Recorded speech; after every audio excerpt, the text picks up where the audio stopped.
There are three things one comes to notice in life atop the rustling waves. The first thing most notice is the movement. The ever-shifting canopy of leaves and branches is never at rest.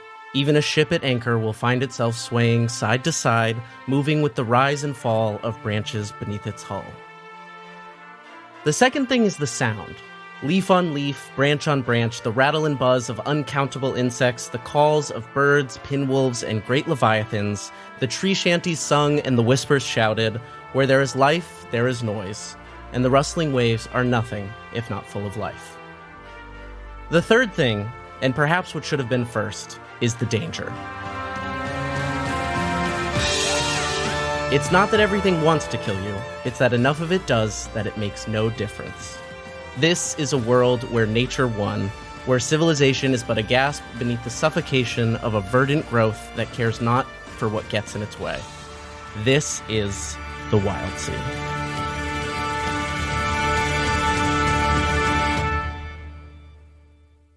Hello and welcome to My First Dungeon Presents The Wildsea. We are, of course, playing the eponymous game of this season, written by Felix Isaacs and published by our friends over at MythWorks, who are sponsoring this season. Woo! Woo! Woo! My name is Elliot Davis, and I will be your Firefly for this season. But before we begin our journey across, and perhaps even beneath the verdant sea, we need to meet our fearless crew of wild sailors joining us this season. So, first up, you might know him from the Adam list. We have Norden Ali Kadir. Hey, Norden. Hi. What's up? Woo! Hi. Sorry for not warning you. You can, give a hello, give a shout. My brain just stopped working the moment I heard my name. That's all good. Great news, you don't need your brain for this session. Would you like me to give you a proper introduction? Hit me with a proper introduction. You got it. Okay, sure. Hi, my name is Norden Ali Kadir, but you can just call me Norden if you like. My pronouns are he, him, and I go by Werewolf Feels on the interwebs. I'm a part of the Adam list. I've guested on Planet Arcana. I was nominated for an award for Goodia recently, and I also work as a tabletop writer, consultant, and TTRPG designer. Woo-hoo. Hell yeah. And I am not going to be including from the award-winning with everybody's show on this season because everybody on this season is from an award-winning show. God. So just know that is the silent award-winning in everybody's show title. Which coming up next, another new voice to the podcast, we have Kendrick Smith from Tales Yet Told. Hey, Kendo.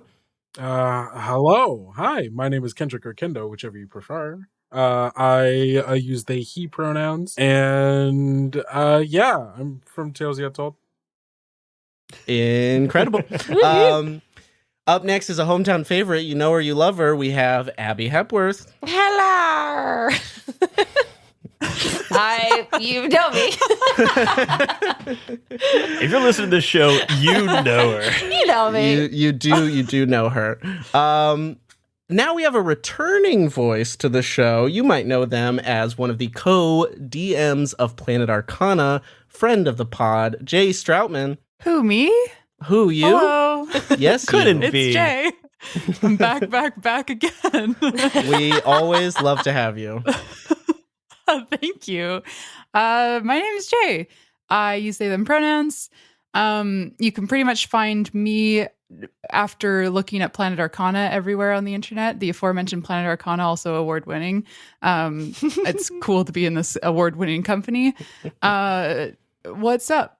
What's up? Hey, what's up? What's good? What's up? Hey, what's you up? Hey, listening? what's going on? What's up? Hey, Jay. Hey, what's up? going on? Anyway, I don't know. last but certainly not least among our players, you're probably wondering where he is because he's usually in my seat. We have Brian Flaherty. Hey, yo, what's up? Man, I've never heard you introduce not the yourself energy like you thought that. I was going to come in with, and that's I gotta don't think keep I've you on ever your heard you toes. have that energy. And actually, that wasn't the last name I'd like to say, because there's a name you're probably going, where are they? And of course, this season, sitting in the producer's chair, we have Shanuk Tessera. Uh-oh, I'm in the shadows. Bye, everybody. And that's the last you'll hear of Chinook. Yeah. Ready to go. He's gone. He just I don't even know. disappeared. Hello? Producer jail. He's in producer jail. Producer jail. Welcome aboard this season of My First Dungeon, everybody. It is so great to have you here to play the Wildsea. How's everybody feeling? Good? Hell yeah. Yeah. Good.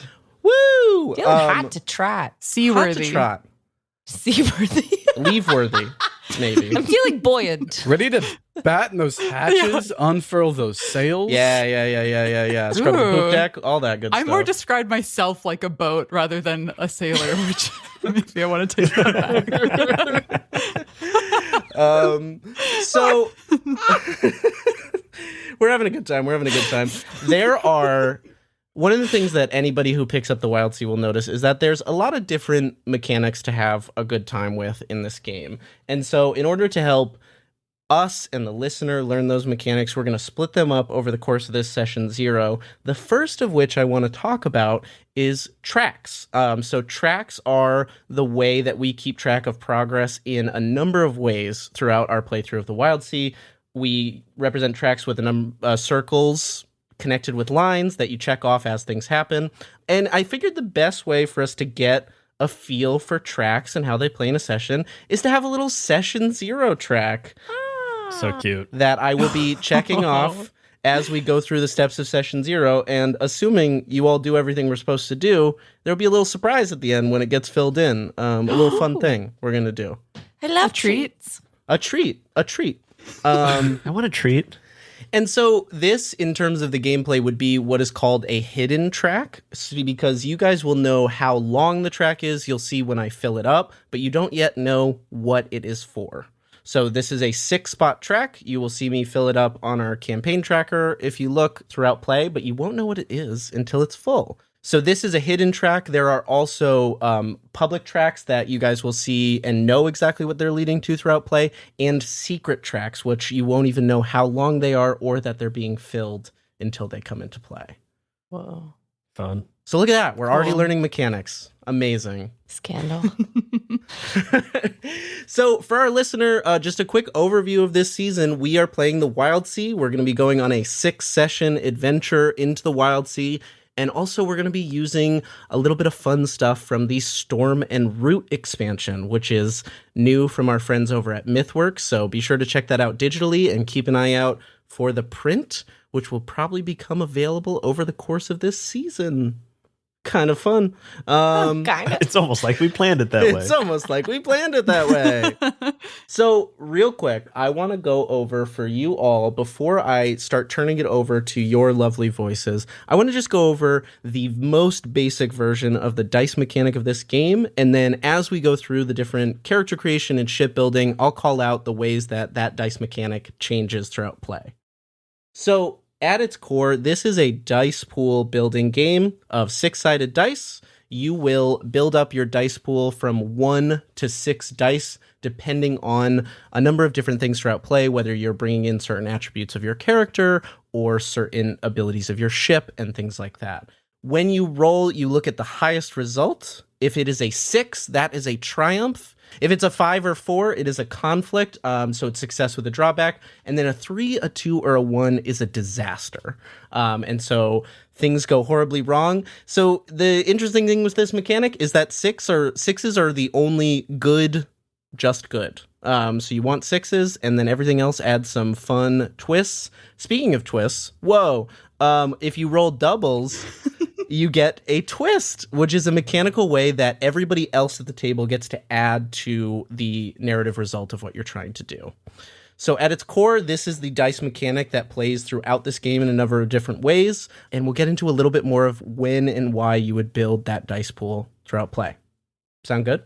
Just so I am clear, if I roll a set of dice, I'm looking for the highest number, and that determines the result.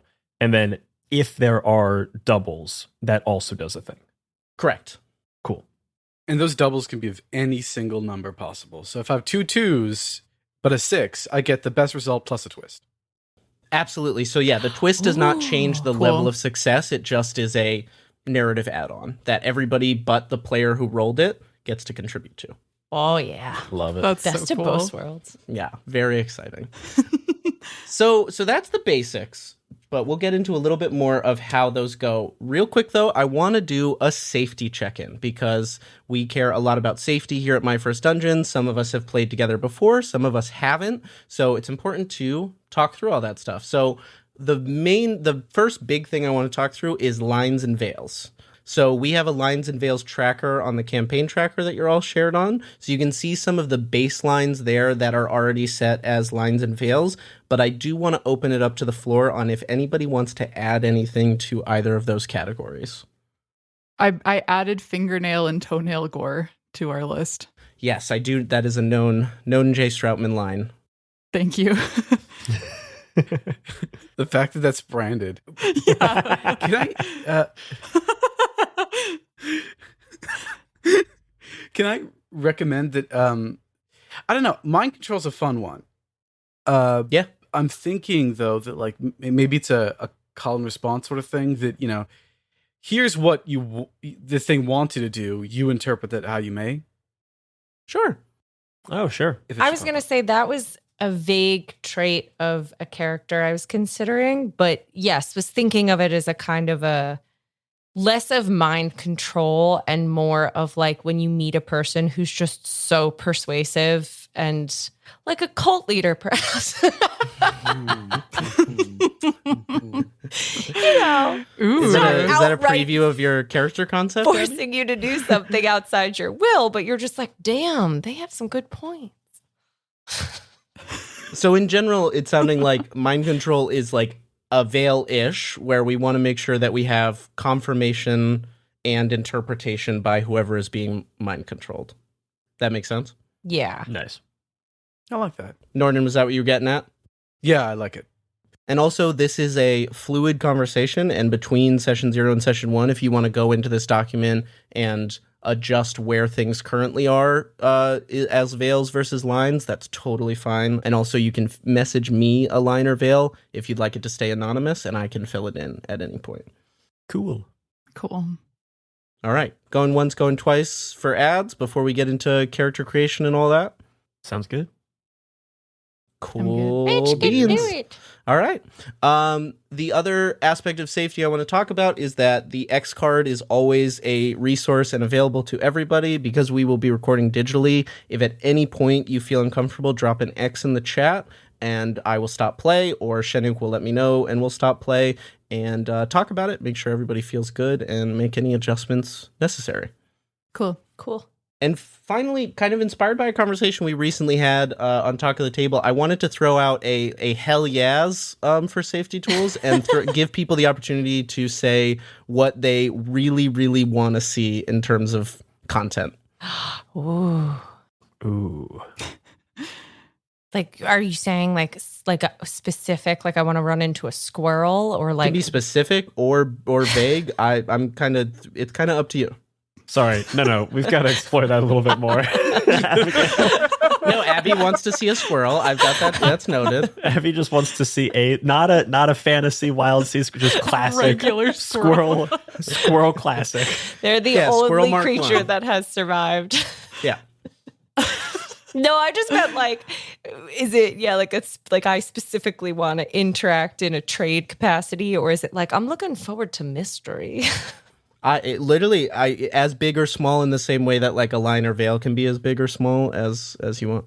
Oh man, I'm I gotta think looking on forward to stuff. some like resource management. Ooh, a little resource management. Oddly enough, yeah. I feel like especially for like when you're on the high seas or when you're like sailing, it's like if you run out of water, that's like a big problem. If you run out of, that's like a big problem. Like it's Totally. fun to have that in the background always. Mm-hmm. Sorry, It's fun to have that constant I will stress. note that Shenuk is writing, Brian, of course, wants resource management on our shared document.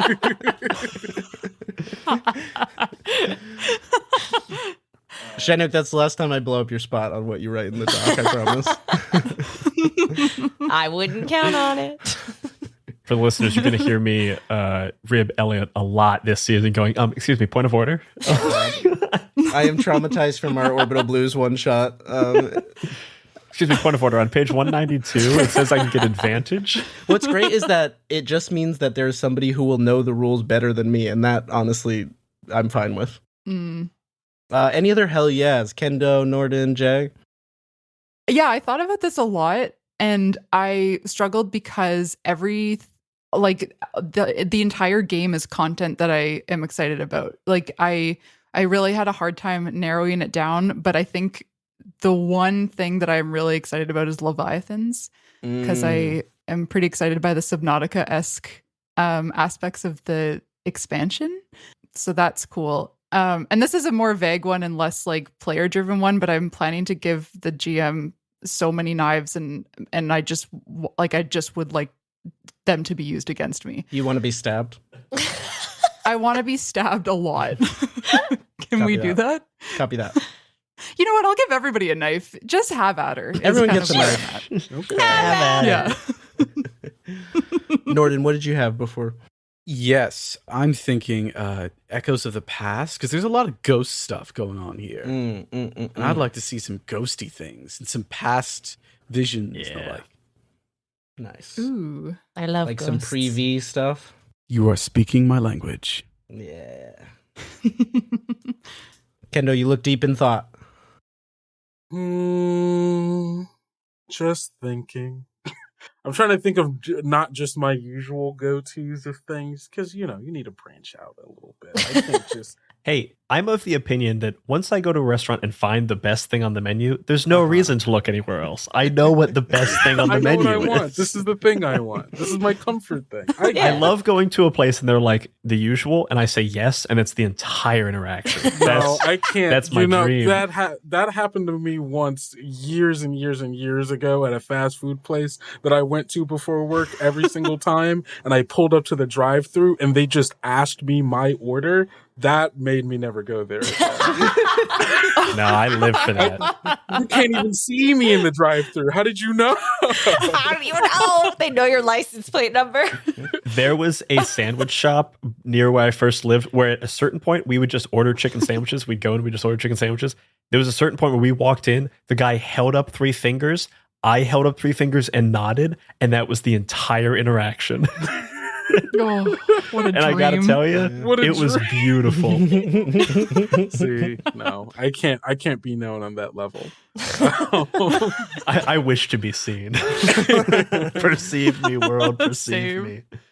I guess if I'm going with my usuals and I'm looking through to make sure, I'm a big body horror fan. I like watching things changed or being forced to change. I see that there's potentially, especially in the depths, a lot of fungal stuff that could happen down there. So I think some fungal body horror could be fun. Dope. Ooh. Not in the fingernails. Not in the fingernails, no. Yeah. Everything that's been turned has pristine fingers from the last knuckle up. But Great fingers. The They mushrooms really on these value fingers. manicures Great down there. fingers. Yeah. The mani-pedis are a really important part of this world.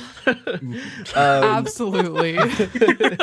Actually, I'd like to lock that in. Can we make that canon? Yeah, mani-pedis are big on the Wildsea. Sure, Mani-pedis that's are canon. big. Mani-pedis, real big. That should be a post. This is the next petition.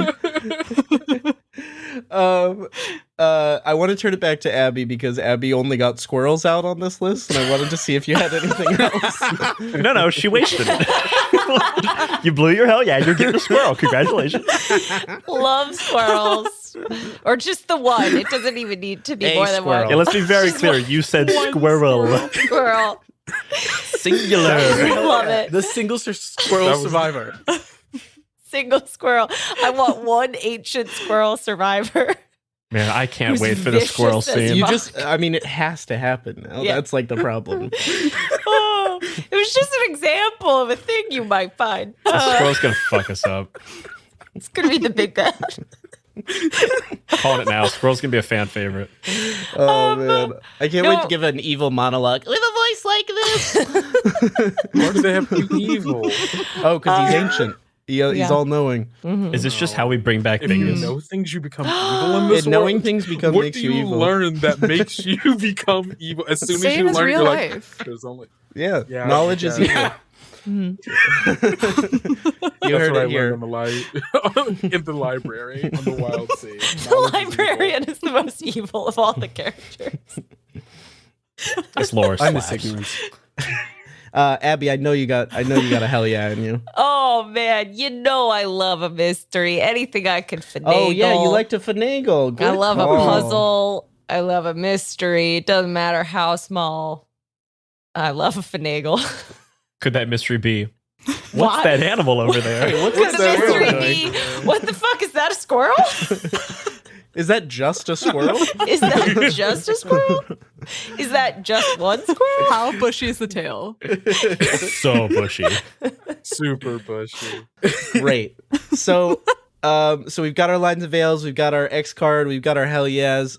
Some game specific safety things to note is that with twists, never establish something about someone else's backstory without their permission in a twist. But if you have a pitch, you can throw it to them and they confirm. It's just you don't want to make anything canon about someone else's character without their permission. Cool. And the same goes for using whispers, which are sort of reality-altering powers. If you're going to do something that affects another character in a big way, make sure to get permission/consent first. Copy that. Copy that. You guys want to build a ship? Yeah. Sure. Let's build a Yeah. ship, I think. Let's make so her we seaworthy. We are at the advice of the designer, Felix Isaacs, making our ship first, which Felix said is a fun thing to do because then you can build characters off of the shared creation of the ship rather than the other way around. I know you guys have character concepts, so that's totally fine, but this will kind of maybe help you narrow down which one you're feeling so that we all feel like a crew on the ship. Cool. So the way that we build our ship is it's sort of like a little shopping that we get to do with what are called stakes. I love a shopping episode. Shopping episode right out of the Shopping gate. episode. Wahoo! Wahoo! You guys get a number of stakes to spend on building your ship based on 6 plus 3 per player. So you can spend these across design elements, fittings, and undercrew. Design elements, you must have one from each category in order to have a functioning ship, but fittings and undercrew are entirely optional. So the way I'm thinking we can do this is because everybody has kind of 3 stakes to their name that are like, I guess, individual. People are welcome to just kind of throw out something they're excited about to get us started. And I would say let's start with design and move through the various things. So if you're excited about something, shout it out and we can discuss and pitch it. So the first thing we need to determine is how big our ship is, the size. Can I ask a quick question, rules wise? Absolutely not. Yeah, go ahead. Okay, yeah, I gotta go. Sorry, I'll see myself out. Just I'll go. So we had talked about doing submersible. Is that the same thing, or is that like an additional part of the ship that we have to create first? So what we're going to do is, and we had kind of talked about this in pre-production, is we're going to build a standard Wildsea ship to start, and then that ship is going to become a submersible at some point through play. Understood. Thank you. So feel free to spend fully on making this the best over waves ship, and then in the course of the first, 2 or 3 sessions, we'll find our way to turning it submersible. Love that. So I feel like we just got to start off with size. Yeah, I imagine our options here are standard or large because otherwise we're going to be all on a ship for one. Yeah, exactly. Could be fun. Okay, but imagine a Cute. ship that's a little too small for 5 of us. There's something fun about a Imagine little Make it ship. smaller. It's just like a nano ship. Nano Imagine ship suited for a single sailor, maybe a passenger. Can we just have like 6 nano ships or something? Maybe you all shrink every time you get on it, Hilarious. It's the borrower. I'm an emerald. I think it counts as cargo. You guys, we just strap you to the side of the ship. We're like, all right, just let us know. Good over there. That's funny. I'm imagining someone strapped inside a ship and then they bang. You know how like dads do on cars? They bang on the trunk to let you know you can go. Like, here you go. Bunk, bunk.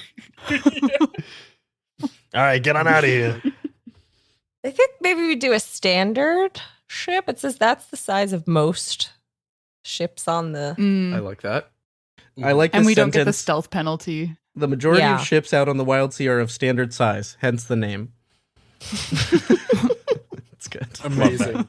Chef's kiss. Perfect. What more do you need? What more do you need? So are we all good with a standard size ship? Yes. Yeah. Yeah. Mhm. Great. So as we fill out as we buy things with stakes, they'll give us different boosts to our ship ratings. And ship ratings are how you determine the dice pool size when rolling a ratings check for the ship. So if you are doing something while using the ship, that is building a dice pool as well. And that dice pool is the size of the rating that you are using. Make sense? Yeah. Mhm. All right. So we have a size. We need a frame. All right. So we got sturdy, we got molded, we got light, we got sleek, we got scything, and we got flexible. When you get to say the word scything, it's kind of just like It's kind of like, what else? Yeah, what that's were sick those as other hell. words? gives us a bonus to saws. Yeah, I was going to say these all kind of start to define the identity of it, which is Yeah.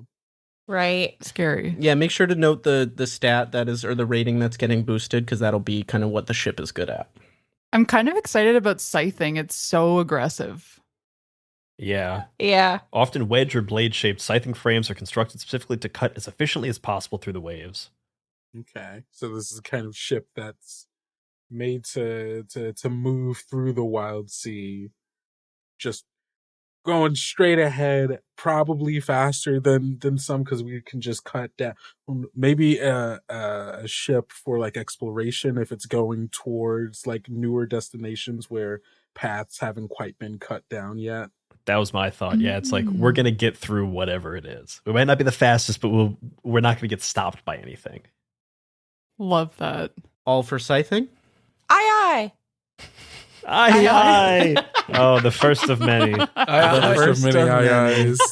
Amazing. Okay, great. So we only get one frame, one size. You can do multiple hulls. So now we're getting into the choices that we can make multiple of, but we do need at least one hull. Ooh, and this is the first time that it starts to, because everything up till now has just been one stake. Now some of them are one stake, some of them are two. So we can get like extra bonuses if we want to go crazy. Remind me, how many stakes do we have total? 21 stakes total. So you guys have spent 2 so far, so we are at 19. And we have like 6 it's like 6 as a crew, then 3 6 per as person. a crew, 3 per person. If we want to split the decision making up that way, or it can be kind of group pitch for all of them. I'm okay with either. I'd like to put forth Ghost Oak. I was looking at that too. I was going to say the same thing. I love it. That's I'm kind in. of sick. Aye. It's kind of sick as hell. Do ghosts come with this oak? Do we get ghosts now that we have ghost oak? You might get a ghost this- with that oak. Is this pre-haunted material that we're building this ship out of? It feels like you're asking a waiter, like, what are the tasting notes of this That's Ghost Oak? kind of what I was thinking. Like we're standing in the shipyard being like, so does this one come with ghosts? Oh my god. So with Ghost Oak, you guys are getting armor +1 and tilt +1. Hell yeah. Hell So yeah. we're actually making we're making like a versatile ship. You're making a pretty strong, versatile ship so far. Do we want a second hull? That one was costly, so I'm hesitant. Yeah, I think we've got one, and we'll have tons of stakes so we could come back. Yeah, Yeah, that's cool. true. That's True. Okay, great. So next up we have our bite, which is the ship's motive force and how it cuts through the vast canopy of the rustling waves. We could double up on the saws with the saw prow. The saw prow. The classic like Wildsea vibe, I feel like. Yeah. Yeah, I like Deals that. massive CQ serrated damage. I'm also a huge fan of the voltaic runners that do massive CQ volt damage, because they let you slightly Ooh. float because you're just electrocuting everything in your presence. Oh, fucking A. I didn't even see there's a whole second page for this That's shit. cool Oh, as hell. fuck. I just saw gecko sails. Gecko sails, wow. And bites are the kind of thing that we could do more than one. Mm-hmm. Oh, I kind of like the tentaculary. Tenticulari. I do kind of like that. Oh, it's so It eldritch. kind of is. It goes great with I Ghost like it. Oak. Totally. I have Although a pitch. Sawprow I did. You have a pitch? Beast reigns. And we get something to pull us through as well as something else. Ooh, does it require an engine choice for the next section? Oh, but they will require resources, Brian. But they will require resources. That's for you. I'm saying this for you. We love resource that's another thing management. that means food. The monster that's pulling you. I don't hate it. I do not hate it. And I think it gives us the opportunity for like, let's say things get heated. There's an argument. Someone can go out front like, I'm going to go feed the fucking whatever it is. And then they go and they get a little scene by themselves feeding the animals and taking care of. It's just another good location set piece, I think, to give ourselves. It's a good location set piece. If we have some big animal leading us, what happens when we decide to go deep beneath the sea waves, the tree waves? Does the aminal get hurt? What can you do? I don't know. Depends on the kind of animal. We're certainly gonna find out. We're certainly gonna find out. I was thinking of just finagling a little bit. Just Okay, seeing, we're already negotiating. Yeah, All we're right, there. Whitney. We're there now. All right. If we did something like Beast Reigns, could we maybe, say, if we had a Sawprow, but it was broken? Like maybe we don't have to spend a stake, but we would have to it'd be a project to fix it. Okay. I can get behind that. Okay. So we could have a little twofer. So you want to be beast pulled but have a broken Sawprow? Like we used to be Sawprow, but then it broke. So we're like, all right, we're gonna do Beast Reigns while we figure this out, and no one's taking the time to figure it out because the beasts are working fine. I like that. That's fun. I'm into that. How's everybody feeling about that? And also, I would remind Norden pitch voltaic runners, which I could see in combination with the beast run because it's sort of like maybe you're being pulled while floating. It makes it a little easier for them as well. I kind of like the idea of pulling from both, where you have the beast raids, but the voltaic runners are down. Maybe they cost a stake less, and that's because that sounds expensive to repair if you think about it. The voltaic True. runners do sound expensive to repair. So you guys can totally be beast rained with a broken Sawprow for a potential future project. Do you want to have any other kind of bite? Were we gonna do voltaic runners, perhaps? I like it. I think that's fun. It's a little spency, but we've got the stakes. I will say, if we're doing voltaic, so I think one of the advantages of Beast Reigns is that it doesn't require an engine. But if we do voltaic, we will require an engine. Maybe voltaic is the one that's broken. But then we'd still need an I engine. If like you that. had a Sawprow, So you we- would have had an engine, I'd say. Oh, that's true. So I'm talking around in circles anyway. Could we go for voltaic runners, but broken plus beast raids? Does that seem? I like that. I'm excited about I'm that. going to note that we have broken voltaic, but you're not going to get the benefits of it until you fix it. Fair. Mhm. That also feels a bit more dangerous to try to repair, which is fun. That excites me. That sounds like fun. Yeah. Oh, you mean the crackling with barely contained lightning bits on the bottom of the ship? Correct. Yeah, that seems Yeah. fine. That seems fine. Wow, it says barely contained lightning. Ooh. Ooh, it's like they know what they're doing. All right, so now we're going to head to the engine. So you guys would have an engine because at one point you were using these voltaic runners and you can still use the engine for something. Staying warm? This was my big pitch. This is the thing that I was going to pitch no matter what. I am so sorry for it. The Leviathan heart. Come on. Oh, that's fun. Oh, wow. Yeah. How do you not take that except for That's the pretty rap good. meal exchange? That's my only. I really the thought only of thing rat I meal looked at. exchange. Yeah. But man, I love requires no fuel, but in a particularly ominous way. I love the leaking. I love the fact that you could just walk into a place and suddenly there's weird black Oh. ichor just seeping down. I love it. It's like, what's this? Sorry. It's the heart again. Sorry, guys. It's just the heart. Don't worry about it. So the voltaic runners being down, is it that our voltaic runners are down, or did the heart stop? Oh man, that's pretty fun. I like that. Oh my God. And it's now like, well, we either find a way to get it beating again, or we need a new heart. I was gonna say, I love the idea of like fixing the engine isn't like tinkering and tools. It's like having therapy with the engine. It's a broken heart. Where it's like, hey, baby, what you upset about? What's going on? Maybe who hurt you? Who hurt you? I have to appreciate that you guys keep taking really cool things and then going, but what if they were broken? What if we didn't get any mechanical advantage? What about that? What if Elliot? we build a ship that doesn't function? What if we build a Elliot? ship that fucking sucks, actually? Look, we love a project, It's like... Oh, no, I mean, you've I already can fix created them. several hooks, so I'm not mad at it. We want to create a ship that'll be cool in like 3 The episodes. last episode.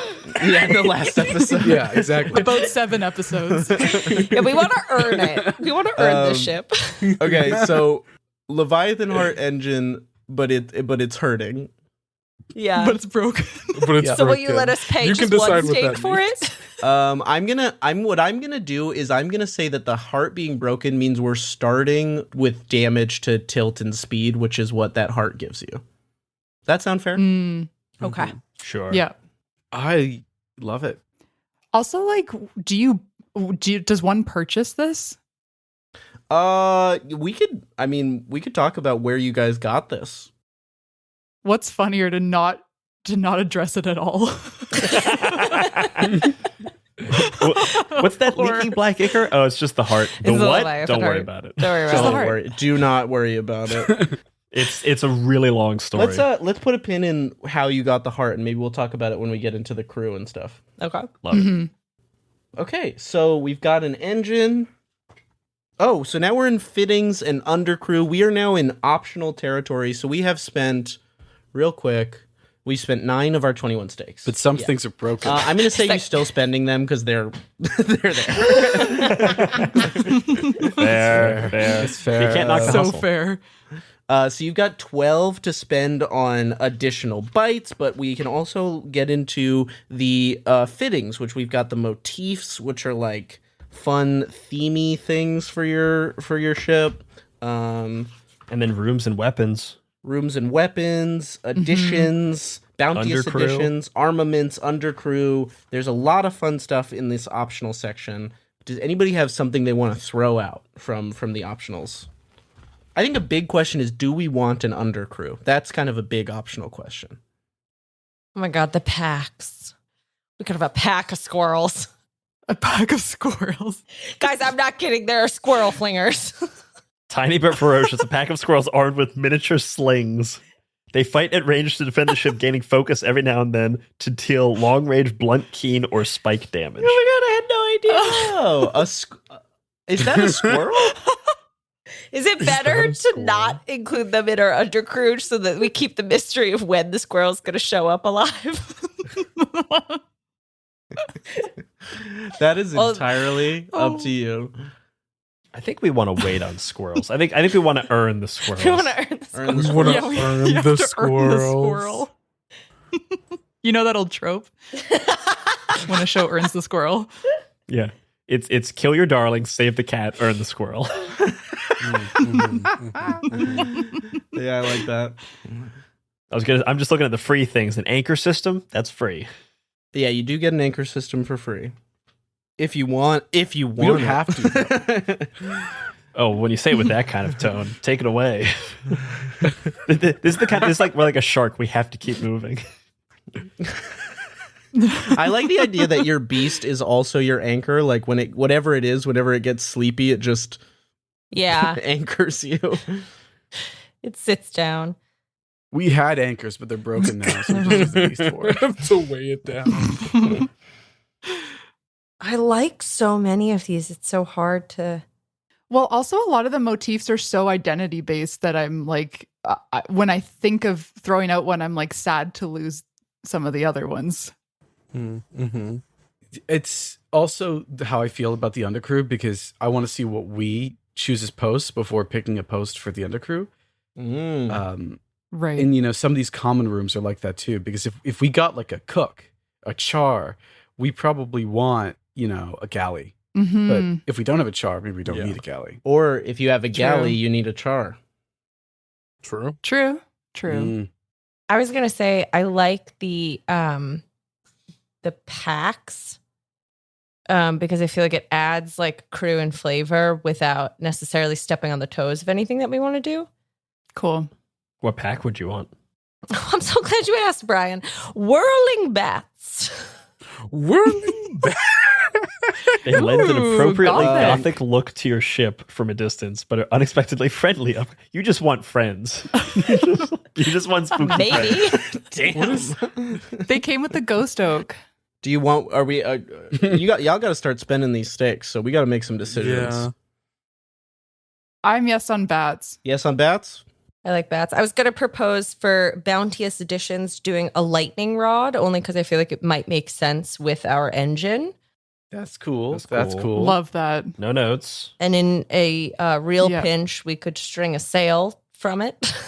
Lightning rod. Okay. How many stakes is that? Can you call One out stake. the amount when you guys spend them? Lightning rod is 1 stake. The Okay. whirling bats is also 1 stake.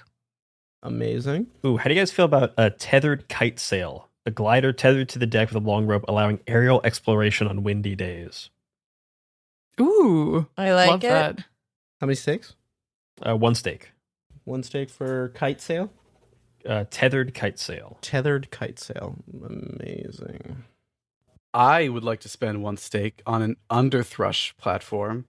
A sturdy door leading to an open platform at the base of the ship, usually at the rear below the riding line. And only because I think it'd be really cool to like have secret scenes one-on-one in the underthrush platform and for no other reason. Mhm. This was really Ooh. good. Nice. That's really good. I like that. I want to pitch Storm Rail, which is a weapon. 2 huge Ooh. brass rods wrapped with poorly shielded cables attached to a voltaic generator, which does also fit our theme. I love it. Yeah, it seems cool. I know it's down, but I think that it's But we also have a lightning rod, so I mean.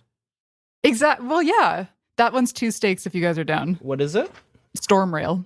I appreciate the fact that we're clearly just asking for an electrical Yes. device. Truly. Yeah. What? Yeah. I don't see that. I don't see that happening. This So is all the storm well rail thought out. the storm rail is 2, which puts you guys at 6 stakes left. Oh, no. Squirrels. 3 packs of squirrels. Could we just spend all 6 on squirrels to really max out our squirrel stat? I'm kidding. Do we want... I need to know if squirrels is a bit or not. It's impossible to swear. tell. It's a bit, but we do expect to see it. Oh, you will see a squirrel. Yeah. You will see a squirrel. Brian, if you're interested in resources stuff, the Bounteous Editions, I feel like maybe of interest, like the water purifier, the trawler nets, something like that. Ooh. The night farm. I also do think a motif is having a motif of sorts is interesting. Of the motifs, I'm kind of interested in pathfinding. I feel like we're kind of in the exploration mode. Because you like trinkets and gewgaws.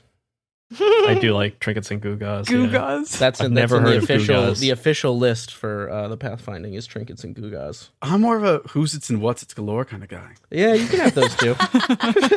You know, knickknacks. I got 20. Oh, it's I also like thingamabobs. I got research for a the lyric motif. wrong.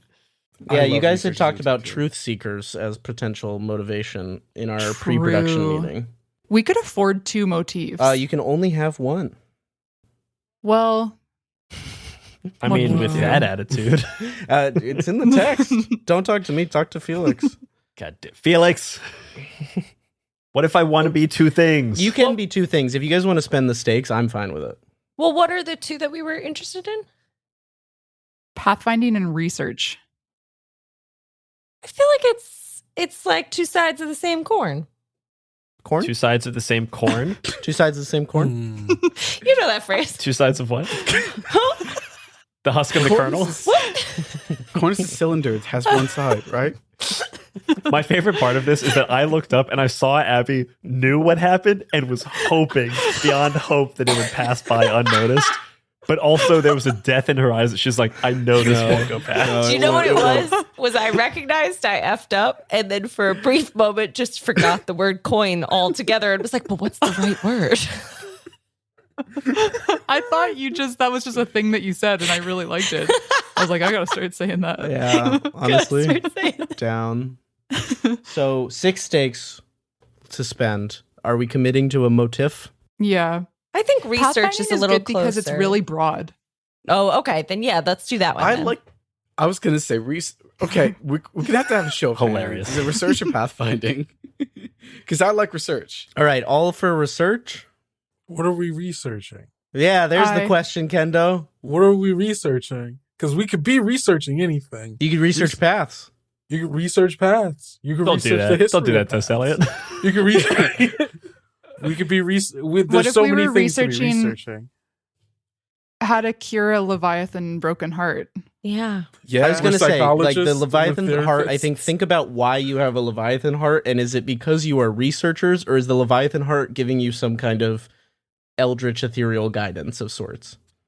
Here's the reason why I love research so much. It gives us pictures. I know that's ridiculous, but it does. And I just like the idea of us taking pictures of things. Okay, I'm down with pictures. Oh, it literally does. Okay. I love What if- that. We love a snapograph. All right. Yeah. What I vote if- research. I'm down Okay, with research. hit. Kendo's got an alternate pitch. No, not an alternate pitch. Still research.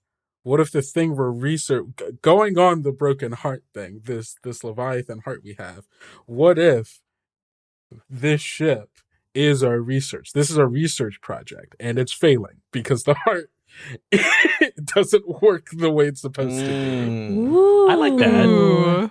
I dig I like it. I love that. Yeah. Mm-hmm. I very much like that.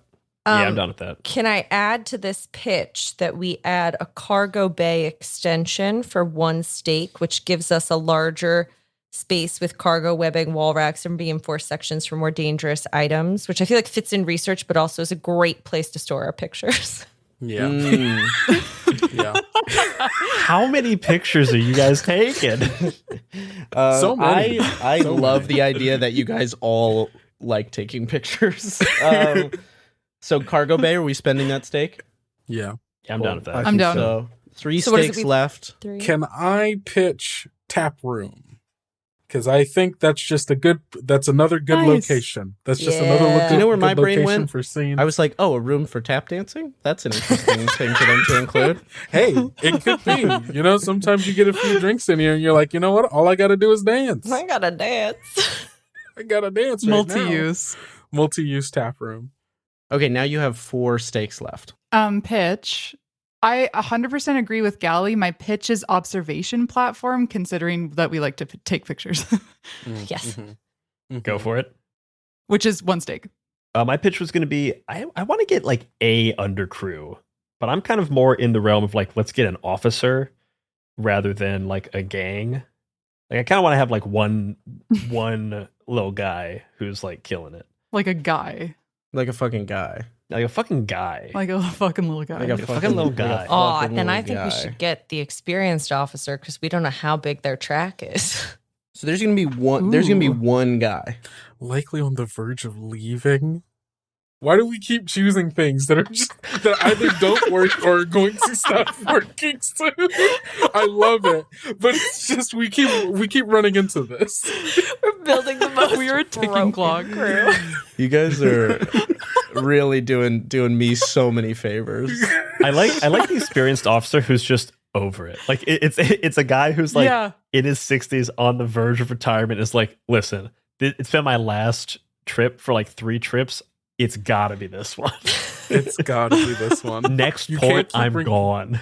You can't keep bringing me out here where the heart's going to fail. Like we get stuck out here for weeks and we got to crawl our way back. She And, like, just really wants to retire, but doesn't know when's a good time to tell the rest of us, you know? Keeps trying to like drop hints, and we're all just oblivious. No, we're not oblivious. after But we're this pretending one, to be it's gonna oblivious. be, whew. All right. What Great. is so? Our experienced officer gets an aspect. We don't necessarily need to decide what that is right now.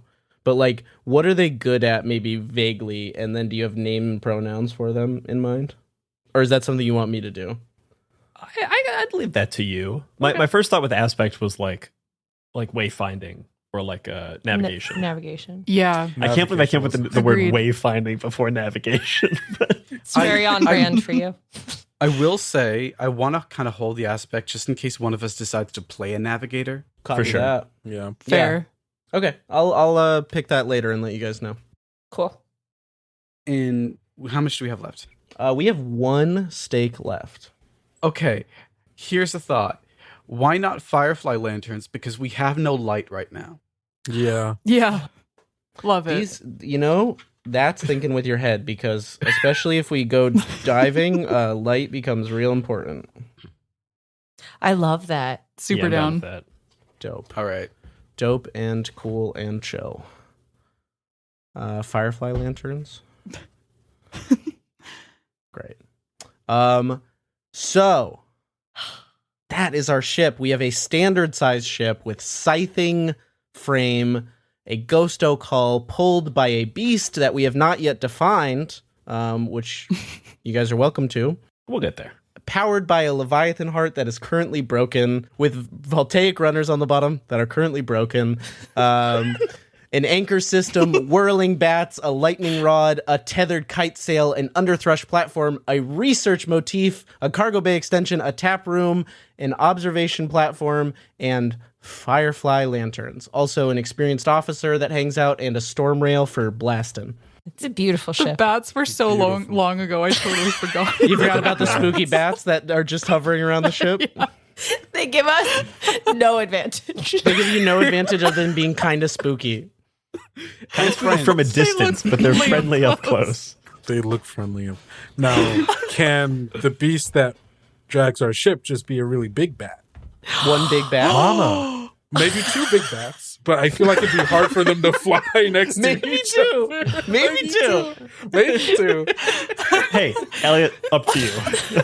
Could be one, could be Maybe two. two or three. Up to you. The more there are, I think the smaller they have to be, but they still have to be big enough, you know. I mean, for I kind of forward like the idea propulsion.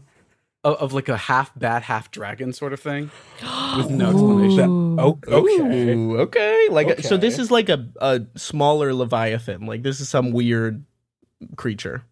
No one tell it that we have a Leviathan's heart. Yeah.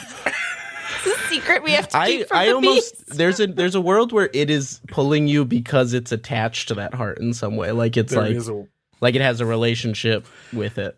I didn't want to say it, but the first thing that did come to mind is if it was the kid, the child Leviathan of the Leviathan the heart that we have, but that feels cruel in a way. That feels a bit cruel. That feels a bit cruel. I agree. Well, it could be. Which- It doesn't have to be cruel. It could be kind. It could be like could be, the yeah. child is escorting its parents' heart to a distant shore, or it could be attempting to Whoa. bring it along with them so that it can be revived. so we have to keep going. Hey, no, not that direction. This way. That feels cruel. Yeah, Maybe- it's true. If maybe- you're- maybe if we you're don't have making it control. go certain places. Yeah, you're assuming we know where we're going. Maybe it's just dragging us. We're along for the ride. So our beast reigns. Let's just clarify this. Our beast reigns are a supernatural pallbearer. That's what we're saying. Wow. Yeah. Well, I We're mean, a when hearse. you boil it down like When that. you boil it down, you're a Fucking hearse. hearse, dude. Okay. Let's. We don't need to commit to this canon. Yeah, no, we don't. If you guys want to be pulled by a hearse and it be the Leviathan funeral season, we can have that. I don't hate it. I don't hate it at all. Hey, I just Listen, make- we want to I'm know. in. I just want to make sure we're okay with being driven by the emotions of a orphaned child Leviathan. That's what I want to make sure. I'm gonna veto that. Actually, All right, Abby's vetoing. when you phrase it that succinctly, I think I'm gonna veto it. I'm sorry, guys. Can we go back to big bats? We can go back to big bats. We can go back to big anything, like big something's pulling. I do like the big bat dragon aesthetic combo. The aesthetic Maybe is not chill. a Leviathan. Yeah. That yeah. is the child of the one whose heart we're using for the ship. No relation between the Fair. heart and the beast. No, Mhm.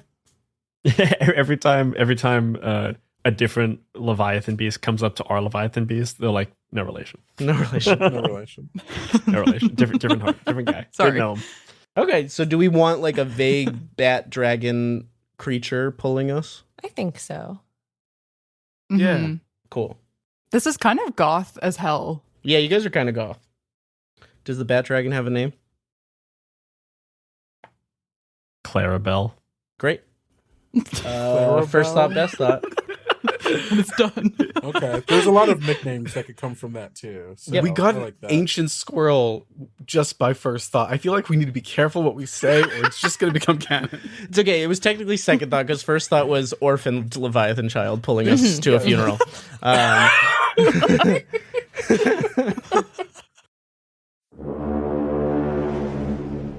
The 80s are over, and you're not kids anymore. Now is a much darker time.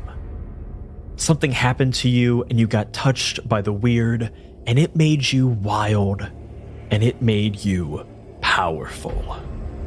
This is the world of The Lost Bay, a suburban gothic RPG. A fever dream set in 1990X and inspired in equal parts by dark fantasy, horror classics, and the 90s indie culture.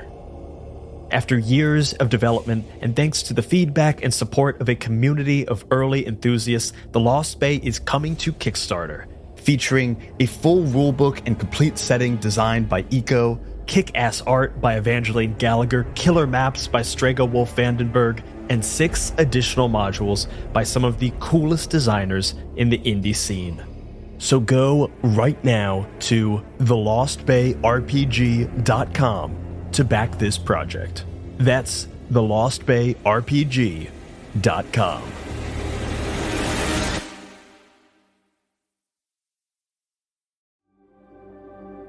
The Gardens of Yin is now funding on Kickstarter.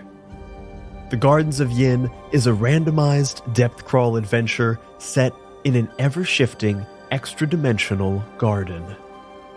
The deeper you head into the gardens, the more perilous and unusual the locations become, ending in whatever secrets lie in the garden's deepest depths.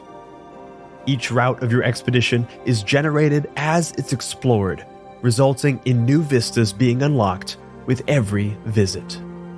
This campaign will remaster Gardens of Yin by Emmy Allen, with new art by Riot Bones and an offset print run by Soul Muppet Publishing. Gardens of Yin is made for old school systems, but can be easily converted for use in other TTRPGs. To support this project, search Gardens of Yin on Kickstarter. That's Gardens of Yin, spelled YNN, on Kickstarter.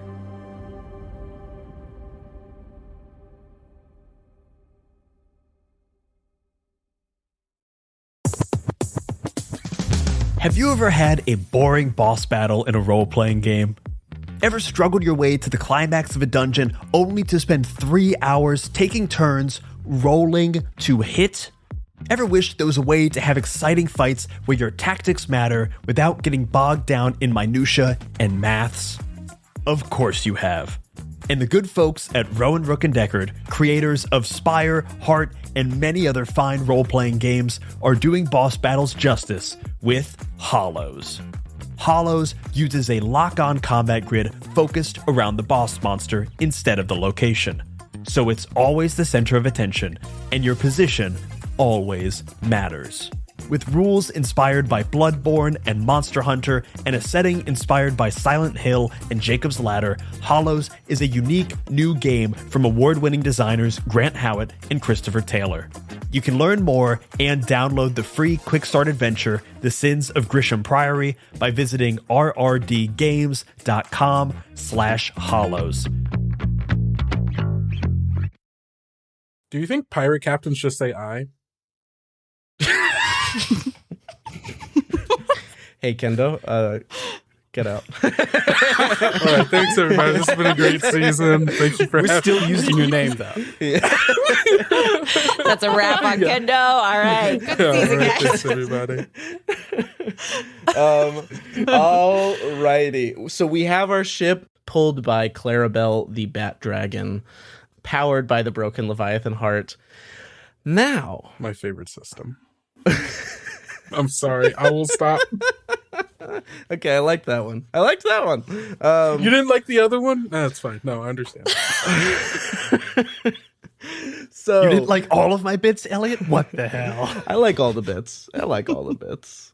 If we're doing bits, we're having a good time. So we have our ship, and you guys are probably thinking, what about that hidden track that I made at the top of the session? Well, with the creation of our ship, I will check one spot on that hidden track. Excellent. Whoa. Whoa. I'm so proud of us. Only 5 more hours to go. Only 5 more hours to go. I only fill it out when an hour of real world time passes. You figured it out. Perfect. All right. So the next thing we're going to do, gang, is we are going to fill out our character sheets and create our characters. Actually, real quick before we do that, does anybody have any questions about ship stuff before we move on from ship stuff? No, I don't think so. No, I think we'll figure it out a little bit. Yeah, there will be stuff we'll figure out in session. In general, when we're rolling with the ship, you'll now be using as many dice as there are boxes on the ratings chart, aside from the ones that are checked and damaged because of the things that are broken. Cool. Yo, Great. we gotta fix our ship. Nice. The ship could be great. Right now, it's kind of trash. It's kind of trash. Yeah. It's all good. It's all good. We created a chore. You created a project, and you're gonna have a great time. Maybe that's what I'll do. It's less resource management. It's more project management. So, with our ship in mind, who would like to pitch their character first? Or I will pick if you don't have a clear choice. You choose. Me choose. I'm going to pick one of our My First Dungeon first timers, Norden. Damn it! You were physically trying to hide. It was great. You hit one for the first introduction and the first character introduction. People just My choose guy. violence against me today, and I don't know why. Okay. I cannot stop laughing. Shit. So I'm thinking that the one thing this place will need, we have a gigantic heart in the ship. And looking at the number of characters that I've been thinking about for a long time, the idea immediately, there's a post called Surgeon. And I feel like in a ship with a functional heart, well, not functional, a ship with you get what I'm saying. A surgeon is always handy. So I am thinking about playing a surgeon, but here's the twist. I think I'm going to play a human. I want to play somebody a bit bog standard in that arena. So an ardent, because that is the closest to regular human that you get. But when it comes down to it, there's more than just bloodline, ardent, and post to think about. There's also origin. And origin can be so many things. And I'm looking at one that says amberclad on it, that I was just frozen in time from before the waves of trees happened. And I've been recently opened up, and boom, here I am, completely confused about life. And so that's my pitch. I'm thinking about, a surgeon from the before times, probably some kind of like war bonesaw who has experience on actual water waves. Ooh. Okay. Interesting. Drowned in That's water cool. of amber. Yeah, and then was eventually rescued by this lovely group of weirdos with their strange ghost ship. The bats. It was Very the bats good. that did it. I got to think that if you got resurrected from like 300 years ago, by the time you made it to the big heart, you were like, okay, that's cool. Like you're seeing cactus people, you're seeing fungus people, you're seeing verdant waves. By the time you made it to the heart, you're like, yeah, that might as well be You're there like, too. it's just a heart. I've dealt with hearts. Yeah. It depends upon who actually cracked me out of amber, because if it was all of you, that might have been the first thing I saw. We don't have a medical bay on the ship. What's the safest place to crack open? I'm imagining like being taken out of this amber coffin and staring up at a gigantic black pulsating heart, thinking that I have clearly gone to hell. And the truth is, no, it's much worse. It's much worse. It's way worse. You're actually still alive. So sorry. All right. So we have our surgeon, ardent, amberclad. What are your edges? So my edges, I get to choose between iron, teeth, and tides. and double checking what those mean because I have forgotten. So the edges these are kind of your approaches to life. So I'll go through all of them so folks have like a preview. So they are grace, which is acting with elegance, precision, or agility. They are iron, force, determination, and willpower. You could go with instinct, sense, intuition, reaction. Sharps, logic, wit, and planning. Teeth is savagery, passion, and destruction. Tides is exploration, learning, and lore, and veils is shadows, ciphers, and secrecy. And so this is kind of the first thing that you approach any problem with. It's the beginning of building your dice pool, is always starting with your edge. And I think to survive what I've survived already, iron is probably the most fitting. 100%. Right? You're looking at someone who's basically died and then was resurrected and then resurrected in this world and is still trying to push it, and also a surgeon on top of it. So iron is really fitting. And then as an ardent, I got to pick skills and languages. I've got 5 skills to pick from. 5 skills I picked total out of harvest, hunt, sense, sway, tend, wave, walk, and vault. I think tend is obviously going to be one of them. And sense is going to be another. And just, I think you're picking 5 between skills and languages. And language. Skills and language, yeah. Yes. But I also get more from my origin and from my... You get 15 total. You make these equivalent choices for each piece of your character. So you'll make these same choices for your post and your same choices for your origin. I think I'm going to focus on skills for now because I would also like sway. And then I have 2 more to pick from. I'm going to put 2 in Chthonic, which is the old human language. 2 skills in Chthonic? If I could. Is that possible? Oh, you can. You can put up to 3 in any individual thing, just not exceeding 3. All right. Here's a question.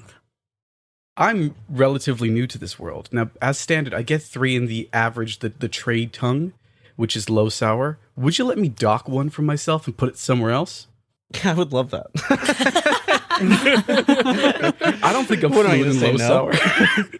I think I'll give myself knowledge in low sour, which is all I've picked up, and put 1 in old hand, which is a gesture-based language. Oh, dope. Nice. So that's all the skills and languages I can pick for Ardent. But now I get to pick resources. How does this work, if I might ask? So this would be stuff that you start with kind of in your inventory. So resources are things that you can use for projects. Charts are things you can use for discoveries while exploring. And then whispers are those things we talked about, which are like the reality altering words.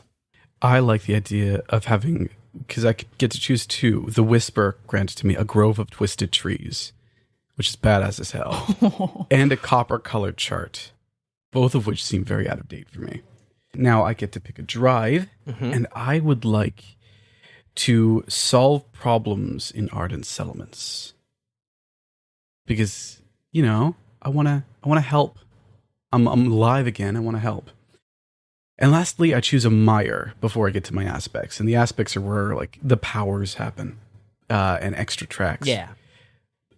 Both mires seem really cool. But I was wondering if I could save them for when after I pick from all 3 to see if I can get a good sort. Yeah. Yeah, as long as you have 3 total in the end, you can save that choice for sure. Great. So I have 2 aspects to pick from. I'd like to pick a pre-verdant heirloom, which I think is a broken revolver. Dope. It also cannot function, but it is there and it exists. Because apparently broken is a common theme today. And we love it. Are we sure the name of our ship isn't just the Busted? Busted. I feel like for whatever reason we're broken people with broken things in a broken ship on a broken world, and that's just the theme. If anything, this is just the broken. Yeah. And I would like, because I did give myself a big wish. I'd like Ghost Sight, please. Ghost Sight's perfect for our Ghost Oak ship. You can clearly see and easily communicate with spirits and the spectral realm, and can identify spirit-anchored objects by sight. Nice. Cool.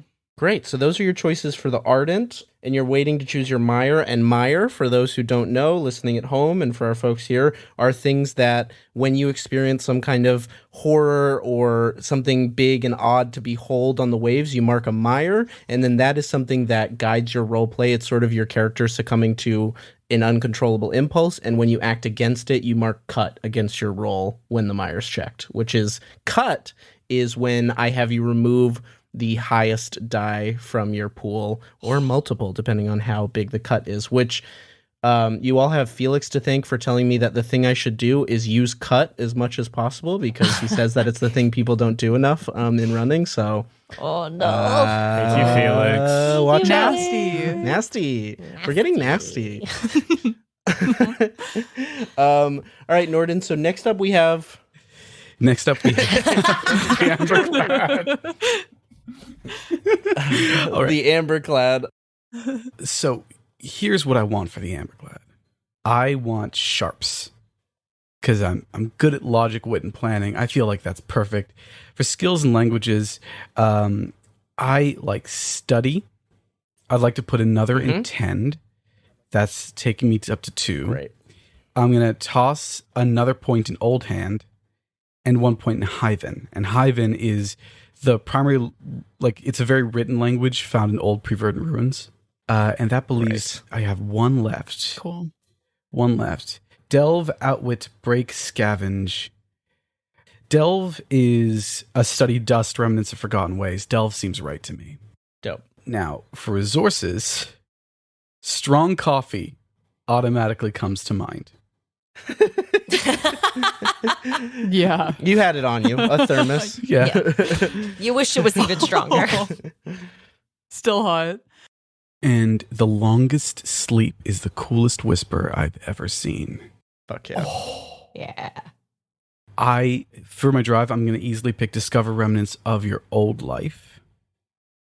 Mm-hmm. And the Mire I'm going to pick from this one, because I do know which one I want here, is Sleep Pulls at My Mind, an old and dangerous friend. Yeah. And your 2 Amberclad aspects. Oh, you betcha. I'm thinking an endless golden age. I didn't age through my imprisonment, and I don't seem to be aging now that I'm free either. It's a blessing, but a curious one. And the second thing that I'm going to pick is a pre-V pet. Ooh. We get more friends. A squirrel? See, here's the thing. I was going to think a literal dog because I love dogs. But no, I'm down for it to be an ancient squirrel. Considering I want to give that wish to Abby. I think it was frozen. That Amber. Don't feel squirrel's gonna pressured, show Chip. up, We'll whether get you a pick it squirrel or if you not. don't want a pet squirrel, but I'm also very down to have a pet squirrel. No, this is a pet squirrel. This is an ancient pet squirrel that will not leave my side. Excellent. It also got frozen in the Amberclad with you. Yeah. Aww. That's cute as fuck. Does it like hand you your little scalpel and stuff I think on occasion, when you're doing the surgery? but it also like tries to steal things. The thing about being Amberclad is that parts of you are liable to break, and I think I got lucky, and most of me is perfectly fine, but this squirrel is definitely missing a foot. Oh, buddy. Yeah, it's been through a lot. Very cute. Because it's very hard to get a squirrel out of amber if you think about it. You got to do it very carefully. Okay, and then last but not least, your surgeon post. Yes, my surgeon post. The edges I get to pick from here are iron, sharps, and tide. I already have iron and sharps, so we're picking tides. Amazing. Yeah, I did do some planning. I will say that. My skills and languages that I choose to pick from, I'm going to put 1 in rattle. I'm going to put another in study and another in tend for a total of 3 in tend, which is just how I like it. I'm going to put another point in a language, and that language is going to be Chthonic, because I think I'd be fluent in the ancient human language. That just seems right to me. Yeah. And I get 1 more point. And I think I'm going to toss that point into concoct Hack, harvest, or trend. I like hack. Great. Because, I'd be hacking at things. Resources. I get to choose 2 from this list as well. A scar that never fades is the whisper I'm going to take from here, because I want a whisper from each. Mm-hmm. And I'm going to also have some rubbing alcohol on me. I feel like that's just right. Great. Last, we got, I'm so sorry. I get really excited because this is super cool stuff.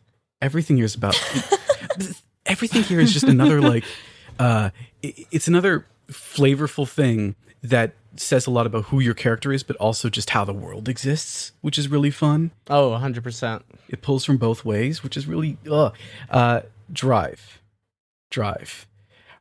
Divine the cure for a previously incurable ailment is the drive I kind of want to take, but I want to do it with a twist, if that's all right with you. I love a twist. I want to figure out a better way to release the Amberclad than the way I was hacked open.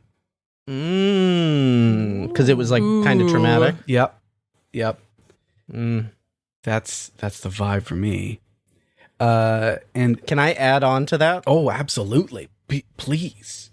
I think the way you were pulled from it means that your memory of pre-V times got really messed up with the shock of coming alive, and you think there's a way to get people out where their memories are fully intact. Yes. Absolutely. I only have bits and pieces still left. That's extremely cool. And the pieces that I do have, sometimes I remember things wrong. I look out into the oceans outside of the warship that I was on, and I still see trees instead of water, where I know I should see water. Mm-hmm. It's all bleeding together. It's really bad. Very good. For the mire for this, there's 2 I can pick from. Your hands shake under pressure, and alcohol calls to you in your darker moments. And this is one that I kind of want to leave out to the group, because I'm not sure. I cannot choose between these 2. Or if you have a better idea for a mire, what were the 2 again? Your hands shake under pressure, or alcohol calls to you in your darker moments, or we could just write a new one. And I'm curious as to what if... I like both of those a lot. Yeah. I like handshake under pressure a lot. Mm-hmm. Yeah, especially for a surgeon. I feel like that's totally ripe for trouble. Yeah. Yeah, I like it. Okay, let's do handshake under pressure. Hell yeah. Then I pick 2 aspects. And these aspects are really cool.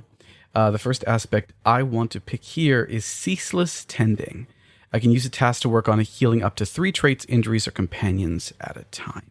And the second one I want to pick. Now, originally I was going to pick Bonesaw from the regular set, but in the other book we have access to, there's this one called The Jar of Old Fears. It deals LR salt damage. In addition, I'm going to use a task to heal a mark of mire from any member of the crew and gain a whisper based upon that mire's nature. 100%. Ooh. Yes. So we're going to be taking... Based on name alone, yes. Yeah, it's going to be the Jar of Old Fears is what we're going to go for. Yeah, it's the Jar of Old Fears. Yeah. Oh, that's just my jar of old fears. Don't worry about it. No, what is it actually? It's the jar for me. Where did I get it from? Who knows? Who knows? We might find out. We don't talk about it. Great. So I think that's all the choices for your character. Do you have a name and pronouns for this amber-clad ardent surgeon?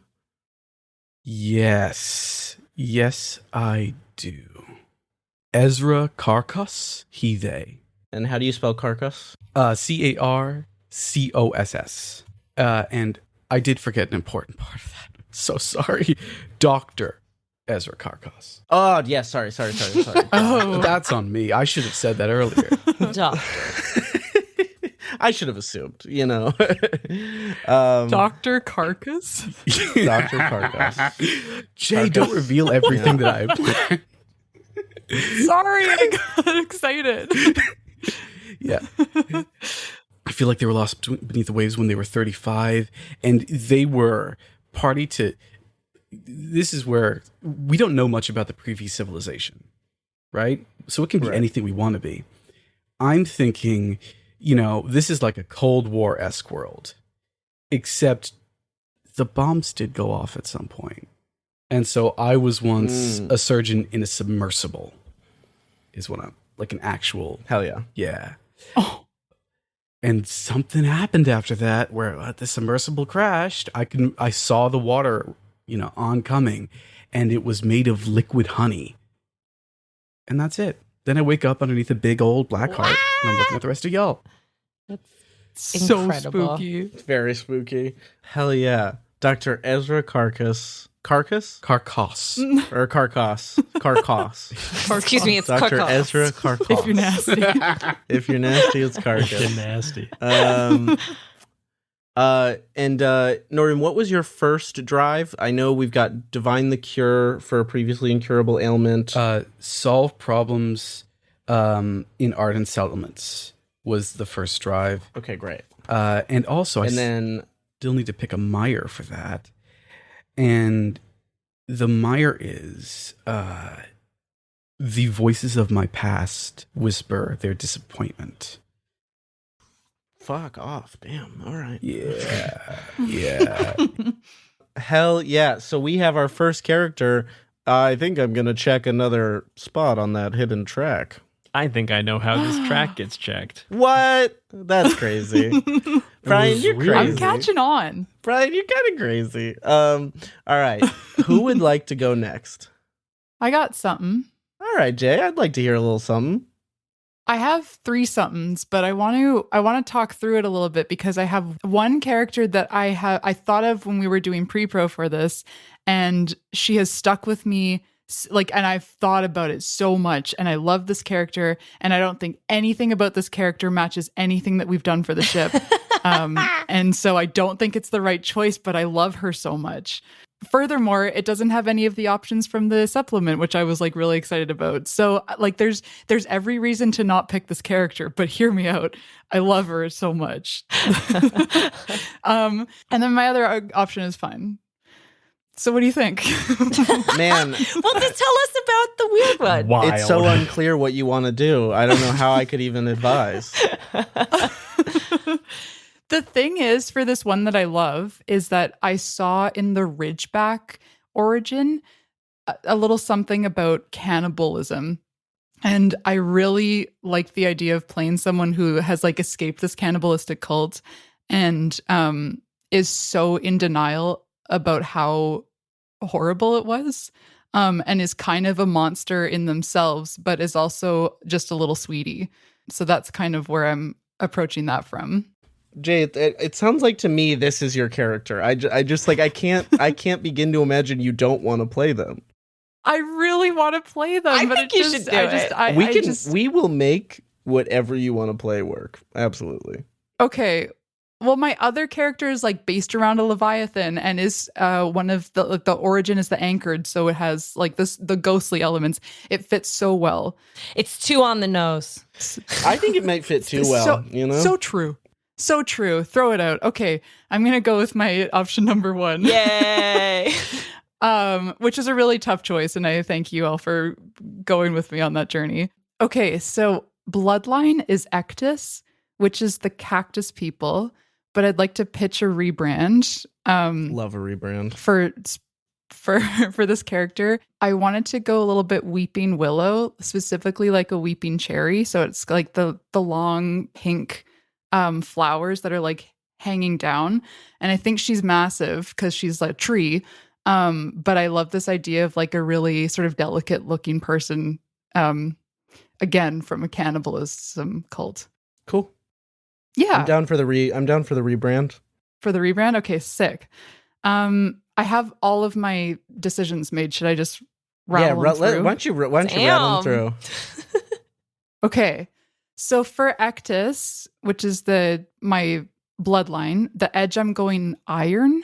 I don't remember what iron means exactly. Iron is force, determination, and willpower. Yeah, perfect. And then for skills and languages, I'm going break, hack, sense, wave walk, and saprec, which is one of the languages. I think where I was coming from with the languages was that there's so many different kinds of people that went through this this community cult, whatever you want to call it. So I think I just picked up a lot of different languages from that. So you're gonna have a little bit and a bunch is the preview. Exactly. For my resources, this is the only one I didn't pick a whisper. The salvage, I'm going with salvage, which is a porous stone and a bronze locket. And specimens being a scarab shell and an iron hard needles. Yeah. Cool. My drive that I chose was seek out relics of the Eaton Desert. And I don't really know what this means yet, but the other drive that I could choose was solve problems in Ecta settlements, and I just don't think that she cares. Yeah, she's kind of trying to get away from the cannibalistic Yeah, exactly. paths. Yeah. That makes sense to me. And then for my mire, I chose your vision dims, your blooms wilting.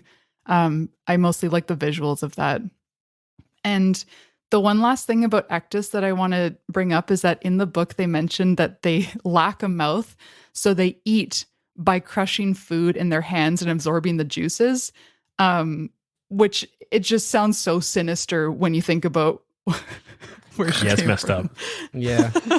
Yeah. You're Straight fucked up. That's messed up. Hey, you're kind of twisted. I kind of love it. It's a little fucked up. Hey, Jay, just you're a little kinda bit twisted. fucked up. But I like it. All right. For the aspects, I chose 1,000 needles, which is deal spike damage to any creature that attacks you with their own body. So basically, if you get too close to me, I hurt you. Yeah. And then there was one called burrowing bees, which also is sort of like a damage resisting kind of thing. You are immune to damage and effects caused by swarms. But I'd like to rebrand these also as termites. Yeah. I like it. I like the rebrand.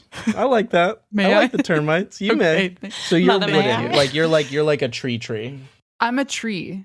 Yeah. I'm into it. I'm a tree who ate people is the thing about me that you got to know. Here's a question. Did you eat people or did you eat other trees? I thought about this so much because there's so many different bloodlines, and I was like, what does cannibalism mean to a place that has this many bloodlines? Does it mean I only eat trees? And I think where I landed is that if they were like kind of intelligent and sentient, it counts. So I think that I think she's eaten all sorts, you know, just any kinds of guy that walks in, you know? Any kind of guy. Just any kind of guy. Great. And then your origin. My origin is Ridgeback, which is where this cannibalism stuff comes up, and they're also based in like mountaintops. That's sort of their vibe. Ridgeback life is often tough and uncompromising. For this edge, I chose Teeth, which I again don't. Teeth is savagery, passion, and destruction. Yeah, I remember why I chose that. For my skills and languages, I chose Brace, Break, Cook, Tend, and Tend is one of the like Healy ones, and I went with Chthonic for the languages. I didn't want to choose anything too like smart. I just don't think that's really her vibe. Yeah, why would you be smart? You know what I mean? Yeah. That sounded more mean than I meant it to Being be, smart but for chumps, that wasn't the actually. Yeah.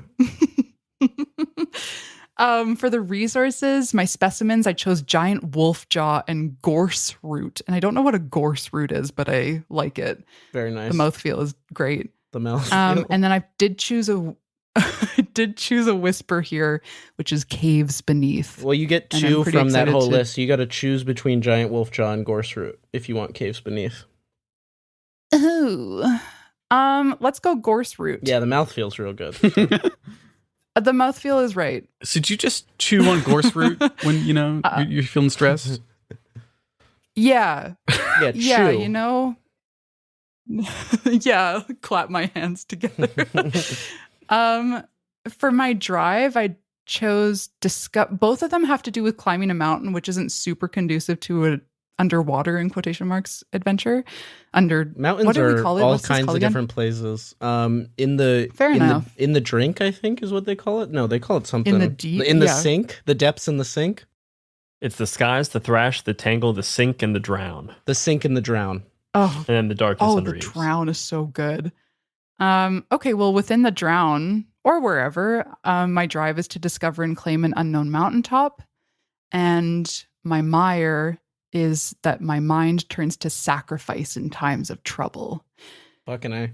For the aspects, I chose Leviathan furs, which is that I never mark mire when confronted with an unknown or terrifying beast, no matter the size, just in case. That sounds convenient. And it's a little convenient.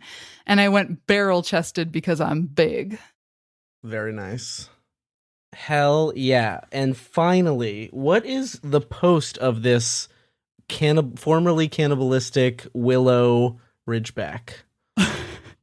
I wanted to go with the char, like the cook position, because I thought that was so sinister. But I know when we talked about previously, I know Brian was looking at char. I think I'm going a different way, so take it if you want it. I pivoted too, so maybe we just don't have a char, and that's fine. I ended up going steep, which is like the tea making kind of. I love that. That's also a job. down for that. It's a different kind of sinister for sure. Also for a juice absorber, yeah, it makes sense. Well, that's it, right? I'm just making tea out of all these guys. Oh no! Any guy that walks in. Any guy that walks in is becoming my tea. Making guy tea. For my edge, I chose instinct, my tea. The instinct edge is sense, intuition, reaction. I guess that's kind of self-explanatory. Yeah. For skills, I picked concoct, cook. So I get another one in cook, harvest, sway, and a language, which is lyre bite. The lilting language of poets and songwriters. Yeah, there's something sweet about it, right? Yeah, I'm having a feeling that she's gonna be sweet until she's not is gonna be her vibe. Yeah, I wouldn't worry about it. Sour, sweet. There's nothing to worry about. I wouldn't think too hard about it. Very, very cool. For my resources, I'm going to pick both of the whispers, which is Circle of Friends and Truth in Steam. Truth in Steam goes unreasonably hard. It really do. It's unbelievable. For my drive, I'm going to bring calm to others in the midst of turbulence. And finally, for my mire, paranoia engulfs you. Has something taken root? I love it. Oh, and then my aspects for the steep are I picked reading the remains, consume a specimen to ask a question and read an omen in your remnants. And the winning wishbone, given the proper time and equipment, a steep can brew a hearty stock. Triumphs and rolls made to brew heal 1 mark of damage for all crewmates who share in the result. Oh, very good, very good. Dope. And do you have a name and pronouns for this creature? I think I'm gonna go name-wise. I'm gonna go Cherry, and she, her for pronouns. Dope. Cherry is a good name. Hell yeah. All right, Kendo, Brian, or Abby, which one of you wants to go next? Yeah, I can take it. So our last season, I like giving myself little challenges to do. Last season, when we played 9 Lives to Valhalla, the character of death only spoke in anapestic tetrameter. And I, reading this book, noticed that there was a in-world thing called tree shanties rather than sea shanties. And boy, oh boy, during the pandemic, did I get into sea shanties. So you really did. I want a character who is in search of sea shanties and maybe making them himself. So with that in mind, I wanted to make a Mothrin, which is like a moth person. What I like about these guys is that they've got like short lifespans, like 20 years, but they can repupate and like essentially be reborn like a phoenix, but with wildly different personalities. And like, it's very Doctor Who-y. Like you have vague memories and then totally different person. But my thought with that is that I like the idea of someone who is searching for something that they can't quite remember. And I think specifically it is like a sea shanty that is like half remembered in the back of his mind. It's a tree shanty. Excuse me, a tree shanty. Thank you, Abby. Like half remembered. And I think he's kind of signing on with this crew because he's explored all the like easy places to explore and all the like obvious places where these things would be. The only place to go is further and further and further out and into the depths and into the wilds. Very cool. So I think my edge with Mothrin is going to be grace, elegance, precision, and agility. Yeah, I think the skills are. Can I put 2 in a thing? You can put up to 3 in the same thing. I'm gonna put 2 in flourish, 1 in sense, 1 in study, and then 1 in signaling. Cool. For resources, I think this is a guy not only collecting songs but also collecting whispers. And the whispers for this are rationing ended and vibrant riot. Fuck yeah. So I'm gonna take both of those and not look back. The drive is either throwing yourself into dire situations with vigor or solving baffling problems with style. I'm solving baffling problems with style. Yeah, so stylish. Mhm. This is a person that has a soundtrack to their life and they like it that way. And my Myers to choose from are your elegance evaporates, leaving you clumsy, which I kind of like, or the rationing returns, your colors and stories fade. Damn. Which there Those is are something both in like good. Mothrin like lore that references the rationing of color, but that's not really like explained what that is. So I kind of like the rationing returns, your colors and stories fade. Yeah. I think this is the person that like that's the worst case scenario for them. Especially if you've got generations of memories swirling around in your head. Yeah, when those go, it's like that's a second death, kind of. Yeah. And then what's your origin? Oh, no, aspects. I gotta do my aspects. My 2 aspects are I used to know this. I can treat a conflict as a triumph when rolling for an action without a skill adding to your dice pool. And then marks of where we've been. Chart-like decorations cover your wings and fur. Mark to use this aspect in place of a chart, but only when Cool. traveling through an area you've visited before. Very cool. I think it feels very, what's that Christopher Nolan movie? Memento. Where it's just like he's marking down the things on his body. Wild. Very sick. Wow. You gotta check off the places you've been. It's tragic. And what about your origin? I think origin, rootless, born into the Wildsea life on a ship of a floating colony. I think this guy's always been on the sea, especially because you're repupating, you're kind of coming back in, partially formed. So is that the origin of his most recent pupation or back when he was born? Or do you not know? I don't think it was like born, but I think it's been enough repupations that it's like, it might as well be. Yeah. My edge for this, I think it'll be, what does tides do? Exploration, learning, and lore. Oh yeah, tides, that's what it is. There you go. Skills, I'm going to do 1 more for flourish. Bring that up to 3. Yeah, it's up at 3. 1 for scavenge and 1 for sway, I think. Dope. Oh, and then I'm going to take 1 more for signaling as a language and 1 point in brass tongue. Which I don't really know what brass tongue is. It is the clipped and precise language of traders. Oh, yeah, absolutely. Oh, actually, you know what? Can I take 1 less in... instead of doing 2 in signaling, I'm going to do 2 in brass tongue and just 1 in signaling. Sounds good. Resources, I'm going whispers again for a welcoming fleet. And I'll grab some firefly bulbs as well. For my drive, I think it's aid rootless ships and colonies. I think it's not something that he does a lot, but it's something that he sees kind of kindred spirits in people who are lost at sea. Nice. And I think my mire is that the sky is wide and oppressive. Yeah. Isn't it?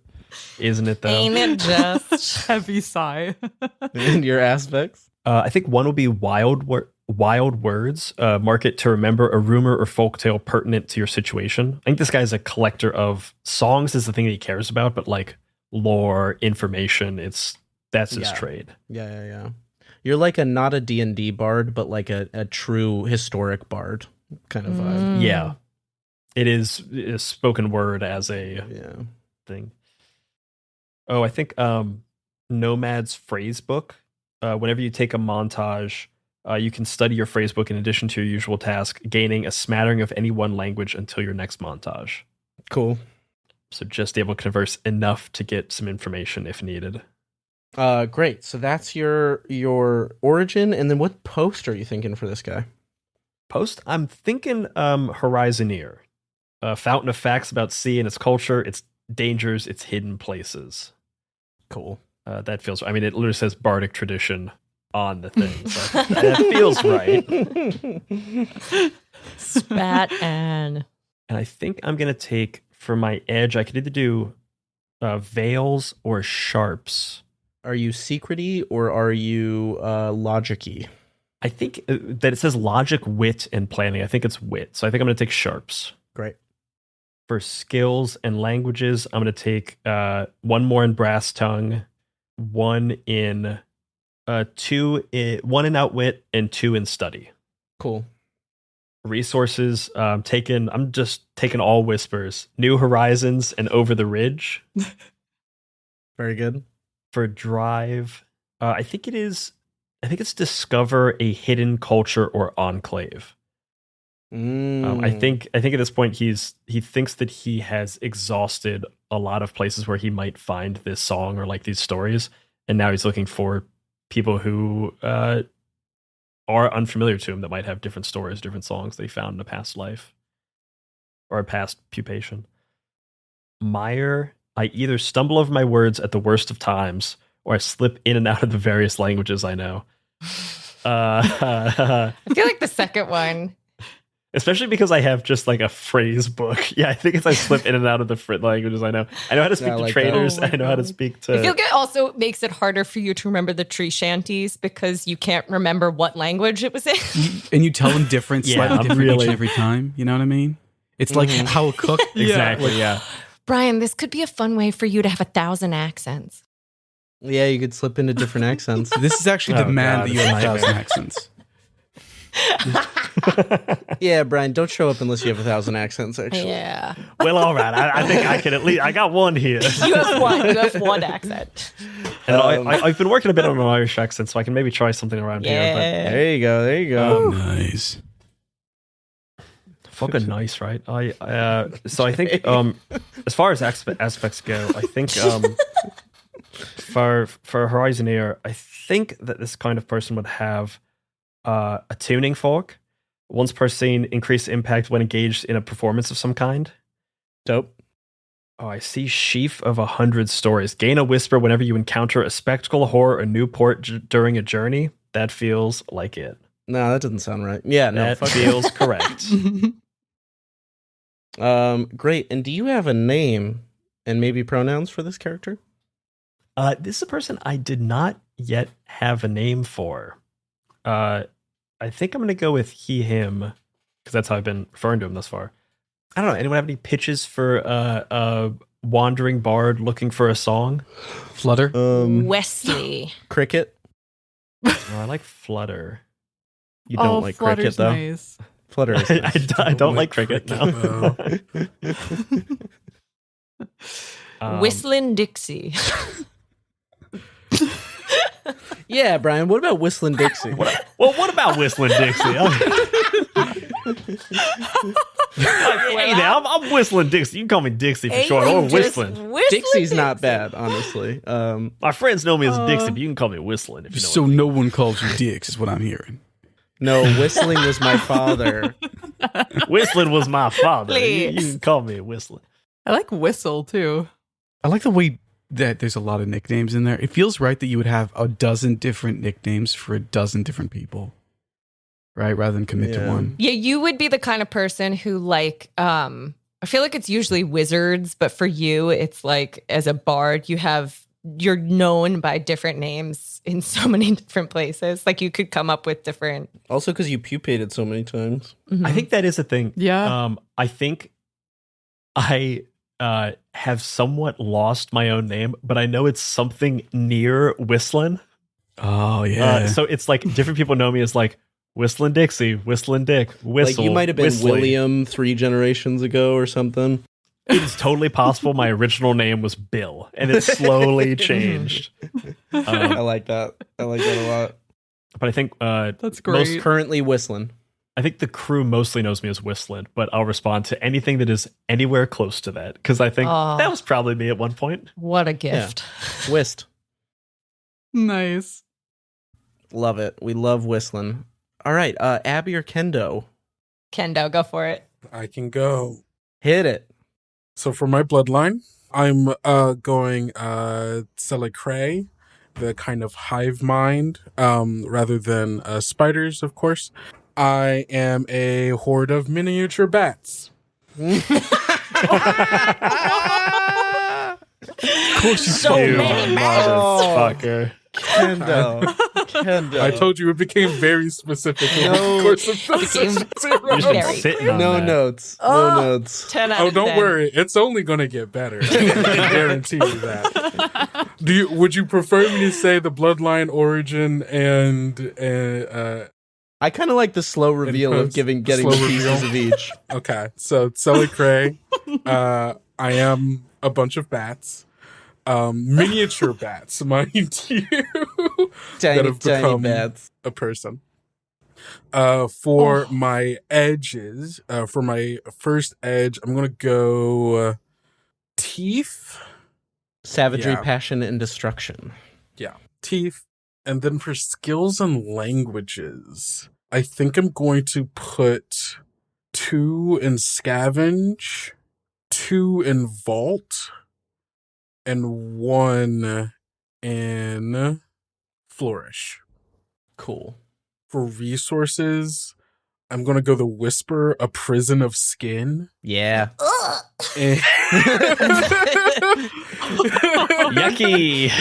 and Oh my God. and the salvage patterned canvas. Ooh, nice. For my first drive, I'm going to go show others they are wrong to fear your kind. Oh. And then my mire is going to be bats escape my skin, striving for individuality.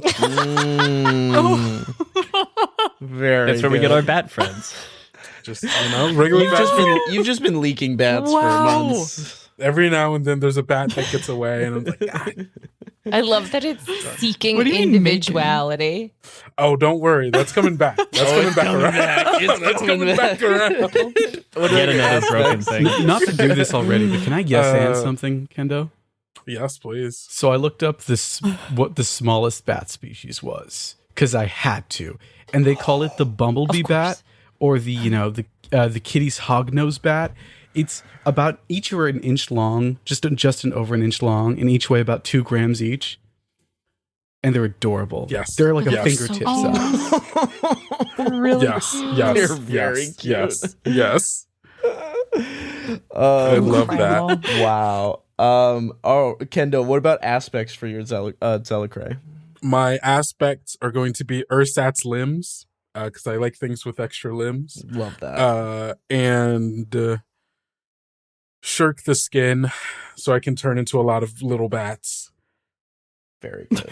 Because of course. Makes sense. Yeah, everybody wants to be Dracula, who blends out into a bunch of bats and fly everywhere. 1 million bats. Soak the skin is a good thing to call out because that is a ability that you burn to use rather than mark.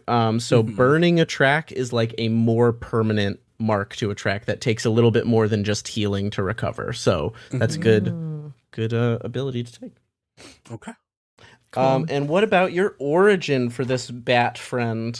So the origin of this bat friend is anchored. Fucking A. Because I believe that what is now a person that is a bunch of bats used to be a different person who died That checks. beneath the waves, and then their consciousness got grafted onto these very many bats during a terrible accident, which we will get to. And so now the bats escaping for individuality is because not every bat in there wants to be this person or even understands that they are this person. Oh. It's a constant struggle between I am this person now, and I'm also a bunch of bats who are this person. Question: the bats that are just running around the ship, are those you? Did those leave you? Is that what happened? That we got a bunch of bats because they left? We're going to get to it. We're going to get to it. Hey, yo, we're gonna get there. We're going to get there. Hey, I like where your mind's at. You're in the right place. Kendrick, I love you. We're gonna get there. I love you. Love you so much. My edge is going to be iron. In my skills, I'm going to put 1 into Old Hand. I'm going to put 2 into Sense, and then another 2 in Hunt. And then for resources, I'm going to choose Glowing Plasma as a specimen. And then the Whisper Back from Beyond. I'm a little scared of your little guy. Hey, see, that's why my drive is to make you not so scared. Scared but cute also. Scared Just a but cute. friendly guy. Just a friendly little bad guy, you know? Just a friendly little bad guy. My drive is to no. So I have to just choose between send other spirits to a peaceful rest and reconnect with your friends and family. And then my question with the reconnect with friends or family, is it my family or the Bats' family? Ooh. Or both. Or both. Maybe both. I want to know what that means. You just, you know what? Let's go with reconnect with friends and family, because I think there's more interesting opportunities out of that one. My Mire is... Oh, both of those are really good. Yeah. I like the first one for the fact that what you are. Because it would just mean I keep collapsing into Because you waver erratically anyway.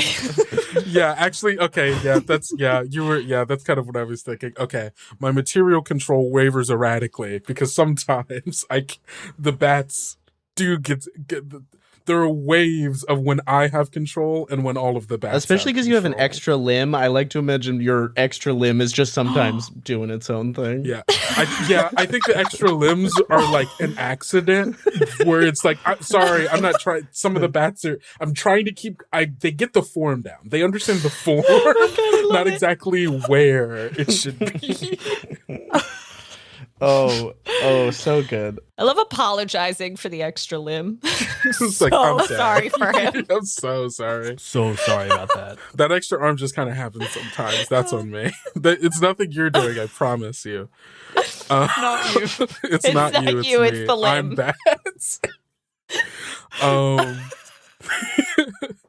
I think for my 2 aspects, I think I'm going to go Resonant Tether. Spirits in spectral realm become more visible and tangible to your entire crew in my presence. I wonder what that does to Ezra, who can already see ghosts, if it becomes too visible. You can't look directly at the bats. Hell yeah. So you got 2 aspects there? Yeah, that's Okay. my 2 aspects. And then finally, can't wait to hear how you round this out. What's the thing that post? brings it all together.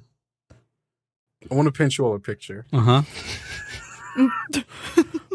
One night, imagine our ship. Think of everything about our ship. Mhm. You know, we've got this huge beating Leviathan heart at the core of the ship, sparking off our voltaic, what are they? The thrusters, the things that keep the ship moving.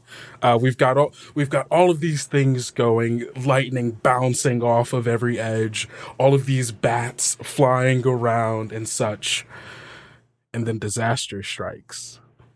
There's just kind of like a shock in the heart, one too many beats at a moment, causing a power surge through it.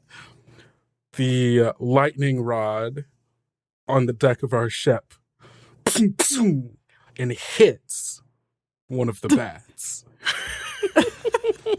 Multiple of the bats. And as they hit the deck all around the same time, slowly crawling back together, they become a new form, a new person, tied together in mind. The energy of this Leviathan's heart and this strange magical electricity has bound a spirit of a previous sailor to these bats. Who are Frankenstein bats. Yeah. Yep. Yep. Yeah. Oh, yeah. Yeah. Yeah. Swarm Jack? Is that what we're going with? I'm all the way in. Oh, man. Tempest. Fuck. So A tempest of bats. Wait, what is it? Tempest. So Tempest.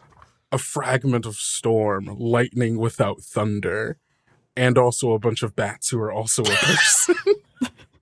And also, What if bats but lightning? What if bats but lightning? You know? What if bats but lightning? So my Hey, Kendo. yeah. That's cool as fuck. Go ahead. Thank you. I appreciate it. Yeah. My edge is going to be grace. Dope. My skills for this are going to be what is rattle? Again, Rattle is to mend, maintain, or invent. Okay, probably not that.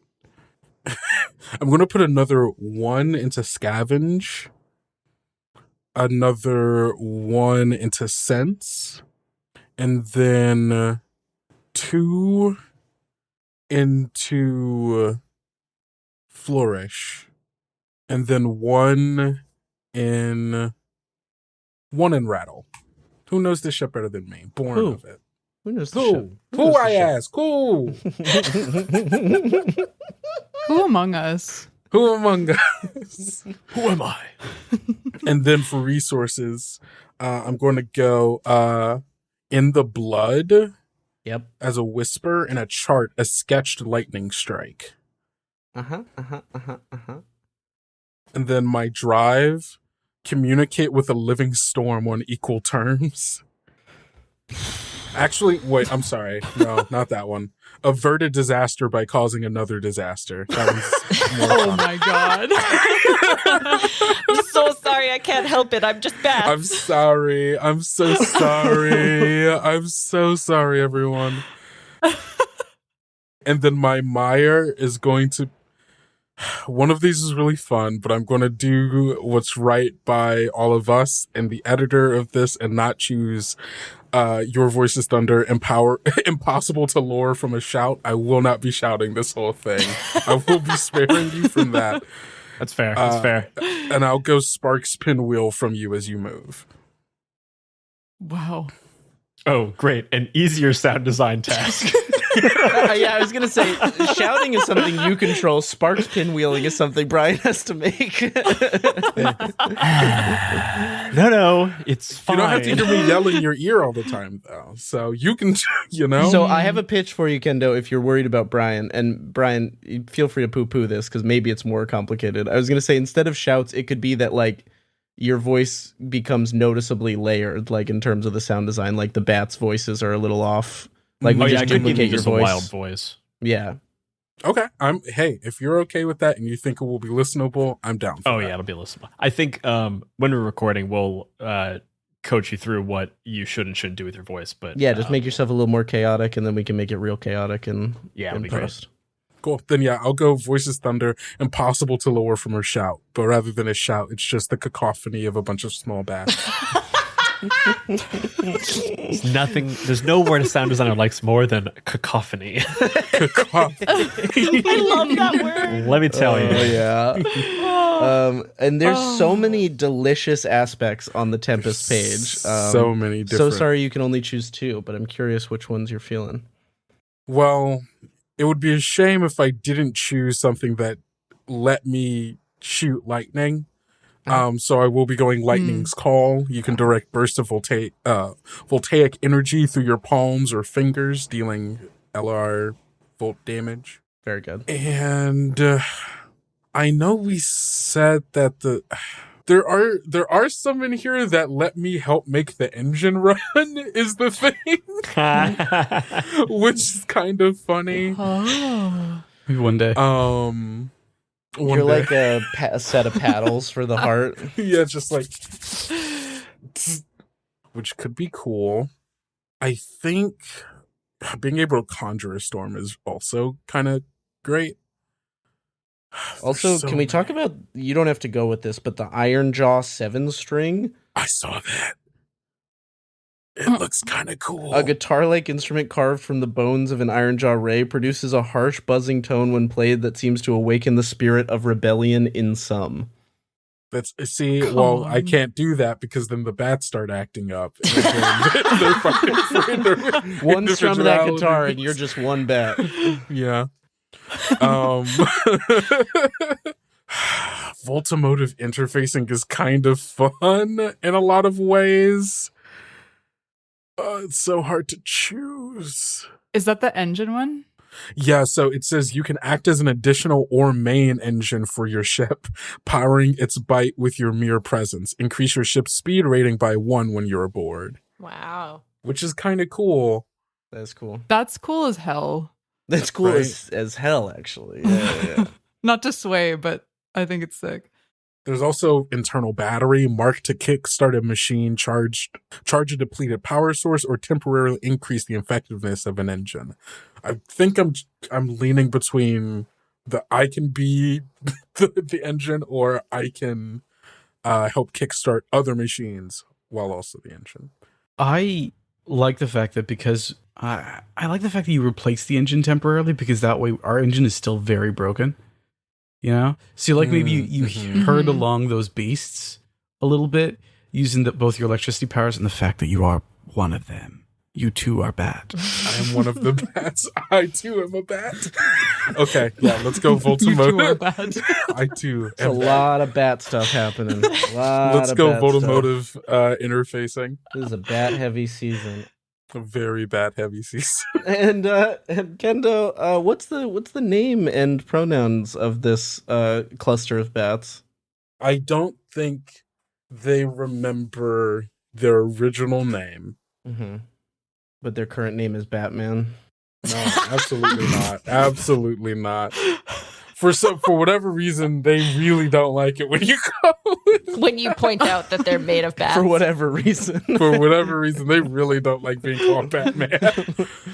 All right, fine. The savior of Gotham. Man Bat. That's the name of her ship, Gotham. I am Man Bat. What about Bat? Sorry, I'm done. Bat. I'm done. So here's the thing. I was thinking of either just being called Bat or I love alternatively Pat. Pat the Pat the Bat. Bat. Pat the Bat. I kind of like just bat. I don't know. Cool. I love that. Bat's Bat. pretty good, I think. Yeah. Because the way I'm imagining their conscience is like the consciousness, is a mixture of like ghosts of memories of a person that they vaguely remember themselves to be, while also the acknowledgement that there are multiple creatures who have this memory, and many of them are trying to be like, okay, let's act this out to see what this is and who we are. And there are others that don't like that and don't want to be here, but are drawn in it in like a kind of weird way. And so they use they, it pronouns as a mixture of they don't fully see themselves as an individual being, but they kind of are. Like what is the there becomes a point of like a bunch of small things making up a bigger thing. At what point is that differentiated from us, who are technically a bunch of tiny microscopic organisms making up a big thing? I love it. And so there's a lot of internal issues with that. There's a lot of internal issues happening with that. A lot of There's issues a lot of going internal on. issues happening with Bat. Yeah. So Bat singular. Bat singular. Got it. Bat the Hell- bat. Bat or Yeah. bats, depending. I Bat think or you bats, could do. depending on I mood? think depending on mood, it's either is fine. Bat or bats, because they do acknowledge we are multiple bats. That we are. That would be an accurate statement. We're also one person. Bat. We are Bat. bats. I am Wow. bat. Bats. Battleby. Mhm. Bartholomew. We are bad. They are bats. We are It is bat. bat. They're bat. Follow It me. is bat. We are bat. Holy moly. Wow, that was worth the wait. That was a Very rhyme. fun. It was a journey. Last Thank but you. Thank you. certainly not least, Abigail Hepworth. What an act to follow. All right. unfortunately, this didn't help me decide, so you guys can help me pick. Either I want to play an Ectus rattle hand, so like tinkerer, building things, crafting, and her thing is that as an Ectus, she's like kind of ancient and she's kind of a hoarder who's obsessed with like preserving or fixing old things. And this is why you wanted the extra closet space. Yes, this is why I wanted the bay. So that she's sort of a hoarder who just like holds on to everything and is constantly trying to add things to the ship and fix and tinker.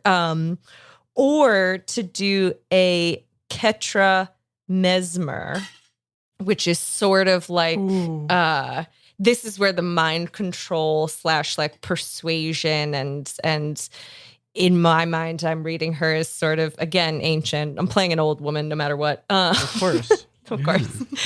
Of just sort of like a vibes prophet, feeling the things, and thought that she could be the she came with Clarabelle. The reason vibes prophet. The reason she's on the ship is because she and Clarabelle have sort of a mind meld And connection. you're taking care of her? Yeah, because otherwise I'm not entirely sure what the post of Mesmer, like it feels semi-navigation, but not literal like positioning of waves. It's just like, I think that we should turn to the east. I think it's big vibes. Like She's big vibes. Big vibes. So it's either Ketra, Mesmer, Vibes Queen, or Ectus, Rattlehand, Hoarder who likes to tinker. I love them both. Oh, But the a tough call. Ketra, because one, the Ketra are from the Beneath, right? That was another thought I had, yeah. And Go ahead. I'm just like, this, it's so flavorful. So, Abby, from having played with you a bunch, I feel like the rattle is something I've maybe kind of seen you do before, and the mesmer is something new that I'm excited about. I'm Okay. drawn to that one too. Also, you get to take care of a big. Also, you get to thing. be the caretaker for a big. So this was the other thought was I thought either she came with Clarabelle, which I think is the sort of easier, lighter one, or somehow she is the connection to the Leviathan heart. But I feel like it's I kind of both. like the idea of the, like, we just don't talk about how we ended up with this Leviathan heart. Like, story unknown. Can I make it weirder? None Yeah. of you remember why you have a Leviathan heart engine. It's way weirder. It's great. All right, then I'm going to That's go so good. Ketra, Mesmer. And Kendo, if it's cool with you, I was also going to do Anchored. But That's okay. coincidentally, had already picked out pretty much all the opposite stuff. So that works. Yeah, no, that's fine. Go for All right, it. cool. Very cool. All right, let's go through the Ketra first. What are your picks? All right, Ketra, we're going to go with for Edge, we're going to go Veils, of course. Ooh, I've been waiting She's for all a about Veils. vibes. I don't think anybody else did a Veils. I like that. She's Wow. going major vibes. And then for skills and languages, I think signaling And vibes. I like Raka Spit, Rock a spit. Sense, and Sway. Hey, Hey, baby. can I roll a sway check? All the S skills. sense check. Spit, sense, scavenge, sway. Rock a spit, baby. And then resources, we're definitely going with the comforting dark, which is a whisper. And Wow. a luminescent bone. Just a luminescent bone. Yeah. It's dark down there, baby. You gotta have some form of light. It's dark. It's dark. My drive is to raise a pre-verdant structure. And my mire is sparks and jolts course through your extremities. And then for my aspects, I am tunnel wise, so I treat conflicts as triumphs when navigating or moving through enclosed areas. Very Tunnel good. wise, but field foolish. Am I right? Hey, Brian. That joke was either going to swing one way or the other. It was going to be either big hit or big miss. Let's go ahead and log off. Yeah, all right. Yeah, it's cool. Oh, and then whispers in the dark while in a dimly lit or unlit area, mark to learn a secret from the darkness. God damn. And that's not even your mesmer aspect? Cut out of here. Yeah, baby. Flavor some. And then your origin is anchored? Is also anchored, Dope. but I picked a lot of different things. We love different things. So the two aspects are Geist Hand. So you can manipulate nearby objects without touching them, though the heavier they are, the harder it is. And Siphoning Fork, which is whenever your crew gains a piece of cargo, gain a whisper related to it or its previous owners for yourself. And then for Edge, we're going to go Tides. For skills and languages, we're going to go Old Hand, Wave Walk, because that sounds cool, Outwit, and Delve.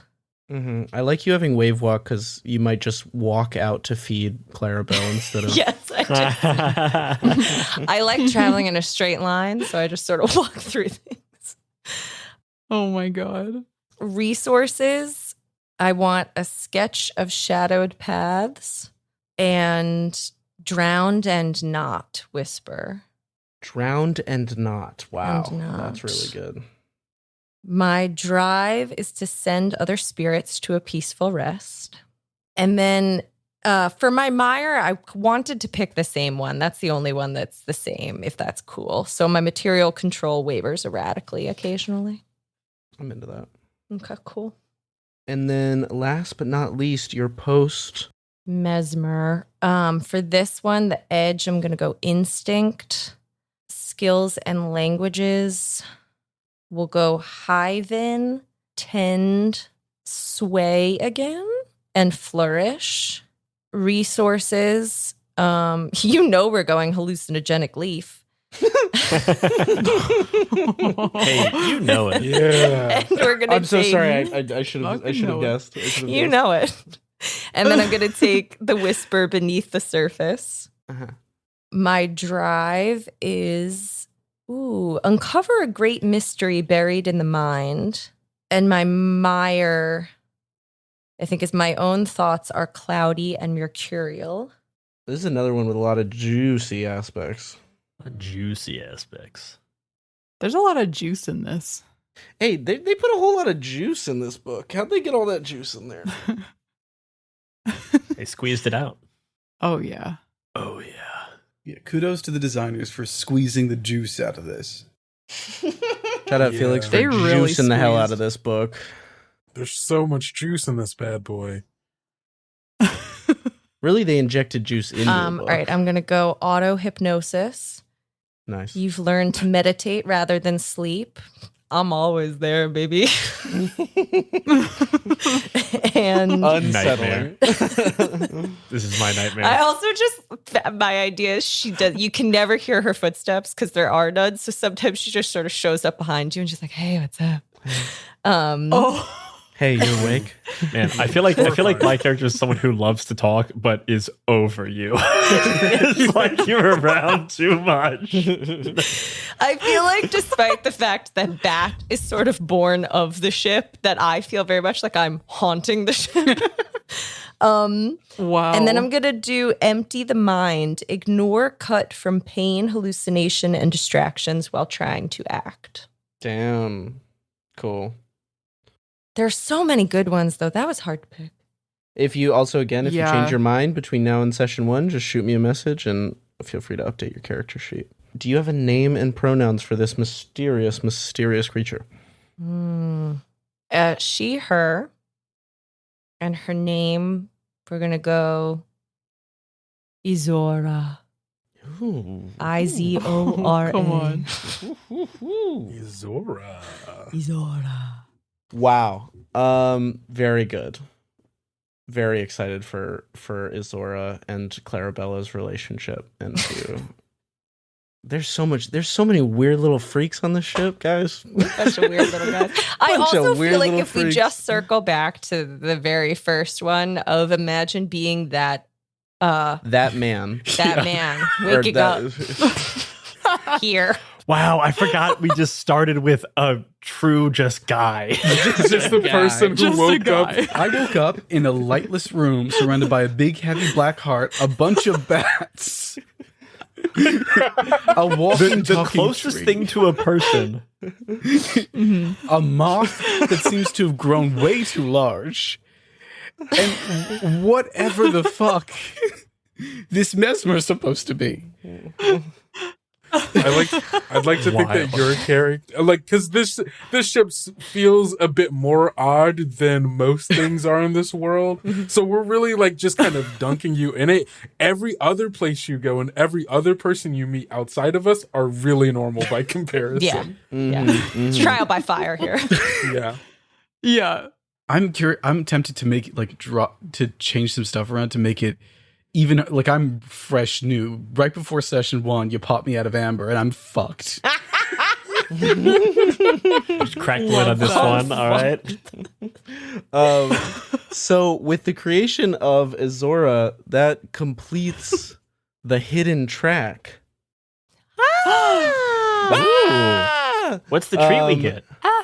What's the treat? The treat is, and this is a good start to the last thing we'll do today, which is our sort of crew cohesion questions. And because of time, this treat is going to be a little piece of homework. The track was the Whisper Well. What? And by creating our characters, I'm going to do a little bit of meta world building, and I'm going to say that focusing in on this story has made the world of the Wildsea, kind of interested in us. And one of the first things you all did as a full cohesive crew was travel to this legendary spot called the Whisper Well, which is a perfectly circular rift in the waves, a hole that people say goes all the way down to the darkness under eaves. And each of you sacrificed something by throwing it into the hole, and were given a whisper back that speaks to something about your character, their place in the world, their backstory, or an unspoken truth only they know. So I'm going to send you guys that again so you remember, but I want to know what you sacrificed into the Whisper Well and what the whisper you gained from it is before session 1. Wow. Hell yeah. And that's how tracks work. Yeah. So anytime we finish a track, we get a treat? That's No, what I've learned? sometimes you get hurt real bad. Oh, no. Oh no, I like these tracks better. This is a better track, I think, actually. Only candy tracks, please. So the last thing we're going to do Please. is some crew cohesion questions, just kind of like asking some questions about your relationships to start building dynamics. So we have all of our individual characters. You got your little treat. I want to throw some questions out there to get a sense of what your dynamic is as a crew. So the first question that is sort of a group question is, how long have you been a complete crew? I think maybe with the exception of Dr. Ezra, who might be a new addition. With the exception of Dr. Ezra. Yeah. Or maybe Well, I was he's gonna say been a just part of as the crew long for a as Ezra's while, been but here. we just didn't know it, in that we had the amber clad, just hadn't cracked the lid yet. It's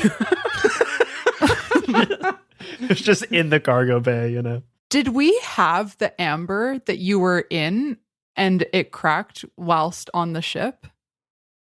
Somebody had to crack me open, and I feel like I'd love it for it to be y'all. You brought me aboard and you were nice enough, because sometimes people aren't nice. They just sell you off to the highest bidder. But you found this guy in a great coat just sitting there in amber with a squirrel, inexplicably. And a great goat. Right. Yeah. Right.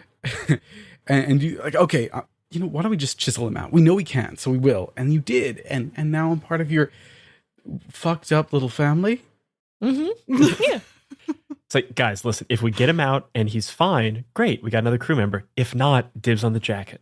The jacket's so good. Also, depending upon how we go to the Whisper of the Wells, because if you thought there might be a lot of pre-V stuff here, this dude is definitely pre-V. So it would make sense to break him out just in case he has extra information about this place. I don't think I do. But, True. I I feel like we've been a crew for maybe a couple months. So like enough time that like we've got a solid routine, but there's new things to discover about and everybody. enough time where we don't have to do the "Who are you?" scene. Yeah. Yeah. Classic. Yeah. Classic. We know each other, but can still be surprised. There'll still be plenty of you not Yeah. understanding things, I think, but you know at least this cast of characters. So have I been traveling with you for those months? Or is that not including me? I think maybe I think there's if you want time before you, but then you can kind of say, have you been with us for a week, a month, 24 hours? I feel like 24 hours would be saying, make session 1 about me, and I'm not going to do that. But a week sounds right. I'm down for a week. Yeah. Just get your sea legs. that's And the Cool. rest of you, how long have you been together? Because I think both answers are interesting. Maybe like not a full year, but maybe 9-10 months, Okay. 8 months. I think of that 10 months because I think I was created / born during the period of time since it was the ship that did it. So maybe I've been around for 2-3 months. Okay. That Yeah. makes sense. So the other 3 of you have been like a crew for the whole time. I kind of also think that as I'm like going through my stats and shit, I realize that this guy's been like reborn over and over again. So I keep thinking of him in my mind as like young, but actually it's old. Like this guy feels because all the stuff I put into are in like study and exploration and like finding out shit. So I think he's got a very like professorial vibe in that he's like the doctor or the person who is like leading the research element of this like research ship. Okay, cool. Mm-hmm. Okay, so now the rest of these questions I'm going to throw to individual people to answer about somebody else as like a way of kind of building some dynamics.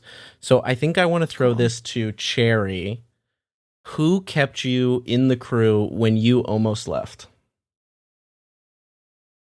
I have an immediate gut reaction, and that is Izora. Is Yes. it Izora or Izara? Izora. Okay. Yeah, I feel like I have I feel just comforted by Izora. And maybe it's I feel like, because especially with your points in Sway, I feel like you might have some like almost leadership vibes that I think I want to, my personality is drawn to. So I think I find myself around you a lot. I like it. And she convinced you to stay when you almost left? Yeah, I mean, either in words or like in just like Or if just I had vibes. an inkling of wanting to go, and then maybe I just thought about like I just was comforted by. I don't know. What do you think? Do you think we've had talks about my traumatic past? It's all vibes.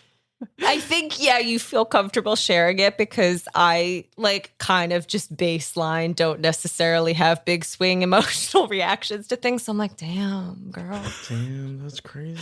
That's Damn. crazy. That's awesome. I love that. Oh my god, that's crazy. Hey, you are right. Like, wow. That sounds nice. Wow, that's crazy. I'm gonna throw this one to Bat/Bats. Who on the ship do you owe a debt to? That's a good question. I guess who here would be the nicest to all of the bats before I existed? I don't know. Zora you. can't be all the nice was gonna say, question I don't wanna answers, be but that's Zora where again. Come on, that's where my someone brain else went. had to have been Yeah. nice to the bats. Come on. She would have Anyone been feed any real on bats? board with those bats. during periods of time. No one. Okay. I could see Whistling being nice to the bats. It's like bats, Mothrin. It's a story. of a Yeah. vaguely kindred spirit. Yeah. If assuming that your character, maybe spent time out there, maybe like threw some fruit to some of them every now and then. I think we remember that, and we really appreciated it. Actually, I like that.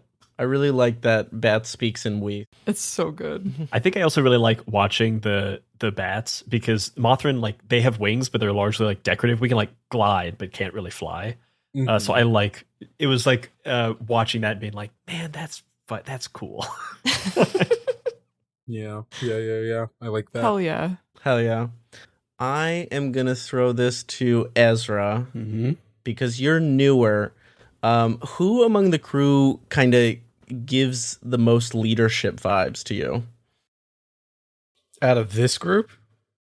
Yeah. Jesus. Can we pick the officer, the unnamed officer who's also Man, part of the crew? that was the kind of violence against all of us. Of this group? Can I This answer bunch of myself?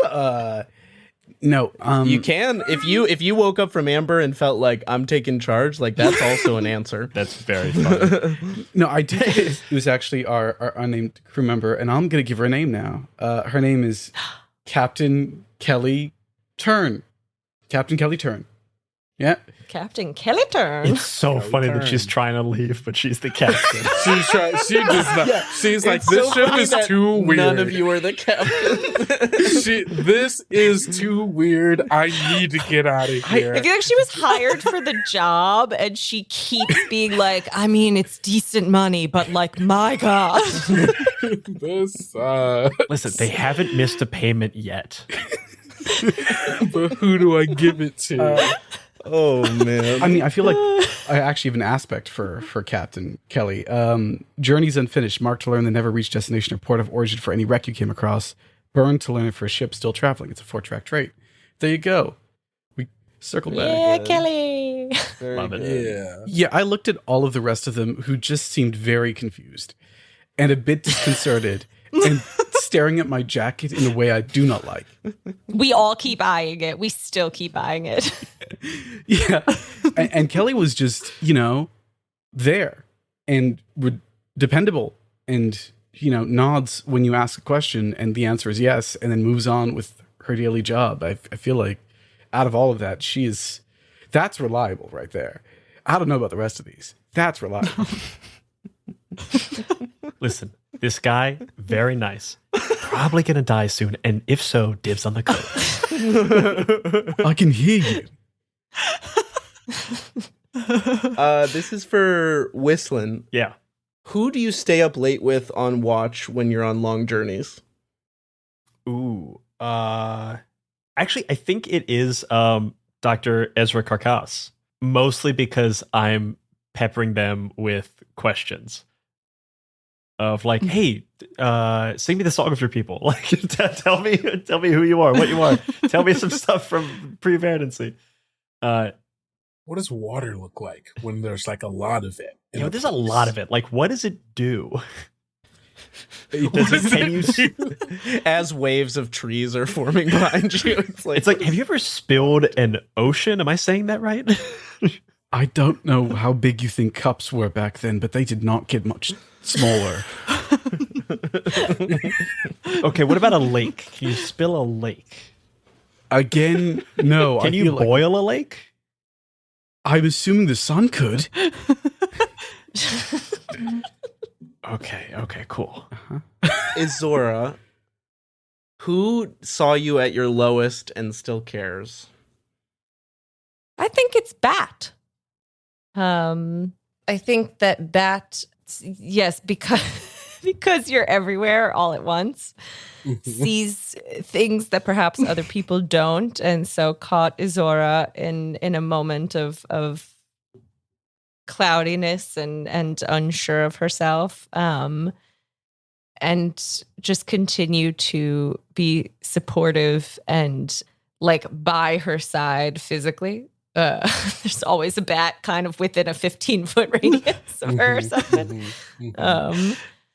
And made me feel not so alone. Yeah, I'm down for that. I like that. And then I'll throw this as an option because you've all, I think, answered a question. Yeah. Mm-hmm. Does anybody want to answer a question that paints their character somewhat in a bad light? Yes. Yes. Yep. Okay, Brian. Brian, what have you stolen from somebody else in the crew? Oh, damn, I want that coat. Coat's obvious. No. That's no. I stole. Oh, I definitely stole from Izora. 100%. Such an easy mark. What's that mean? It's just so spacey and so vibesy that I'm just like, all right, I'll take that. She also, I feel like, has trouble really latching on to the idea. It's not like object permanence. It's more of the idea of like, what do objects even mean when you're spectral? And I'm like, great, I will use that to my advantage. I think I took I feel like I took a book. I don't know what you would have a book of. You know what? I think let's make it fucked up. I think I took your journal. Whoa. That's bad. Okay. Unfortunately, everything inside was just like vibes. just like, today was all right. Some of the pages are like kind of written in a spiral. Some of them are written in code, but like I made it up that day and I can't even tell you what it says anymore. Yeah. It's experiential reading. Those were all the questions I had. I would open it up to if anybody else has a connection that they're feeling strongly about, feel free to toss it out there. I mean, I have a question, actually. Who was the first face I saw once I was chiseled from amber? It was one of y'all.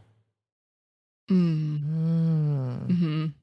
Would any of them have the presence of mind to give you the Kelly. least scary? Yeah, To be the least scary? I feel like all of them are terrifying. Yeah, I can't think of one that wouldn't be scary. And that's fine. No. I feel like a tree would Tree might be least comforting. scary to me. Yeah. Yeah. Until it talked. Yeah, you might not have Until even it's known on. it was until it started You talking. didn't think it was a person. I do think you're coming out of it and you see a willow tree and you're just like, right, willow or cherry blossom, or what was it?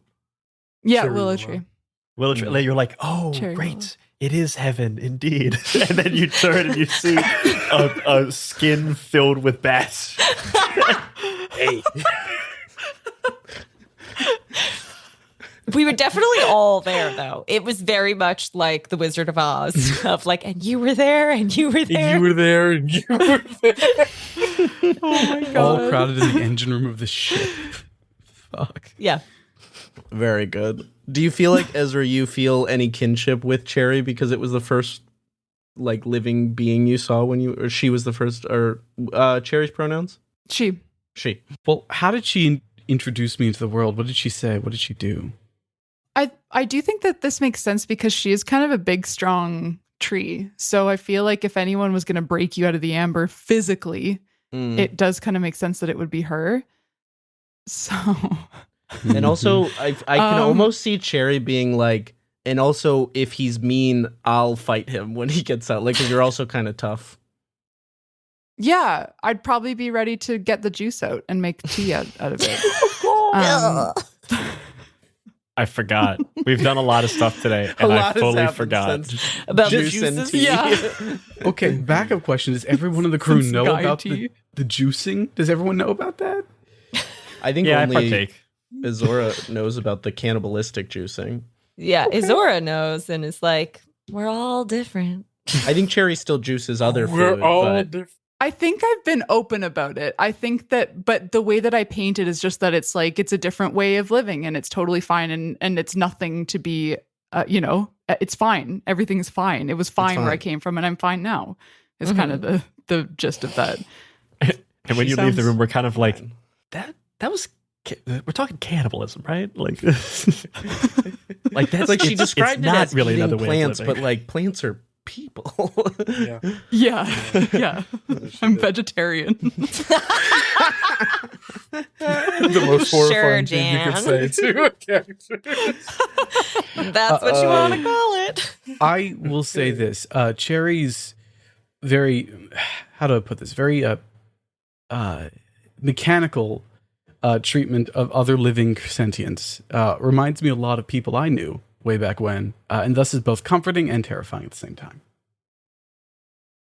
Fair. Mhm. A familiarity. most- That's awesome. I love Yeah. So people before this were eating each other as well, is what you were saying? More like they treated people like tools to be discarded once they stop being useful. Ooh, dark. Anyway, that's our crew dynamics established, or at least a start to them.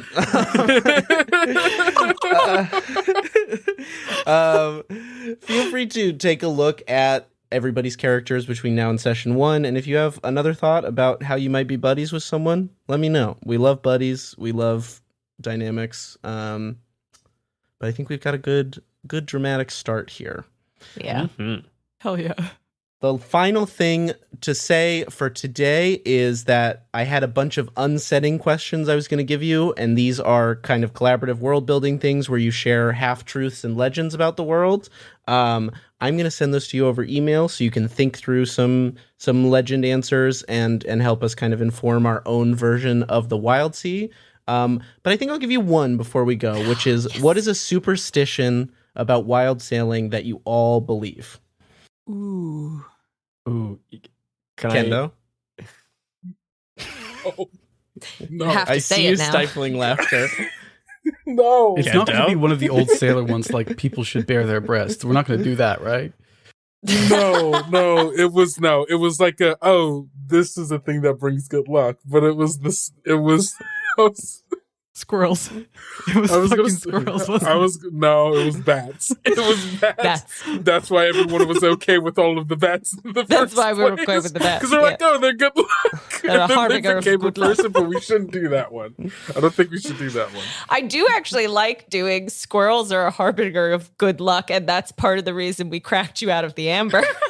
Because we thought- Oh my god. Yeah. That's we wanted it. the squirrel. Yeah, we were really hoping for the pet squirrel. Really, we we ended wanted up the getting both of you. Yeah.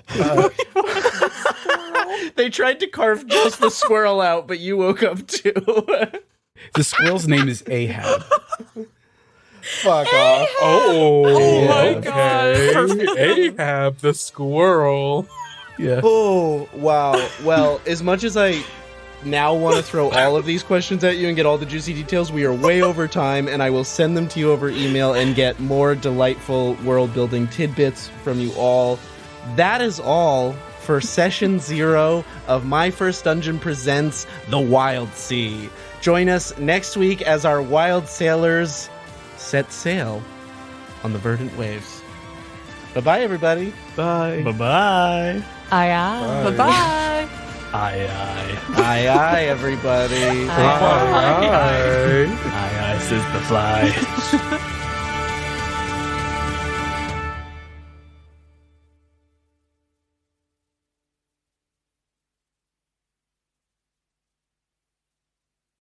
If you're looking for more great gaming content from everyone here at Many-Sided Media, you should consider subscribing to the 20-Sided newsletter. It's a free, bi-monthly newsletter for people who love games, make games, and just love making games. To subscribe, just go to 20sidednewsletter.substack.com or follow the link in the show notes.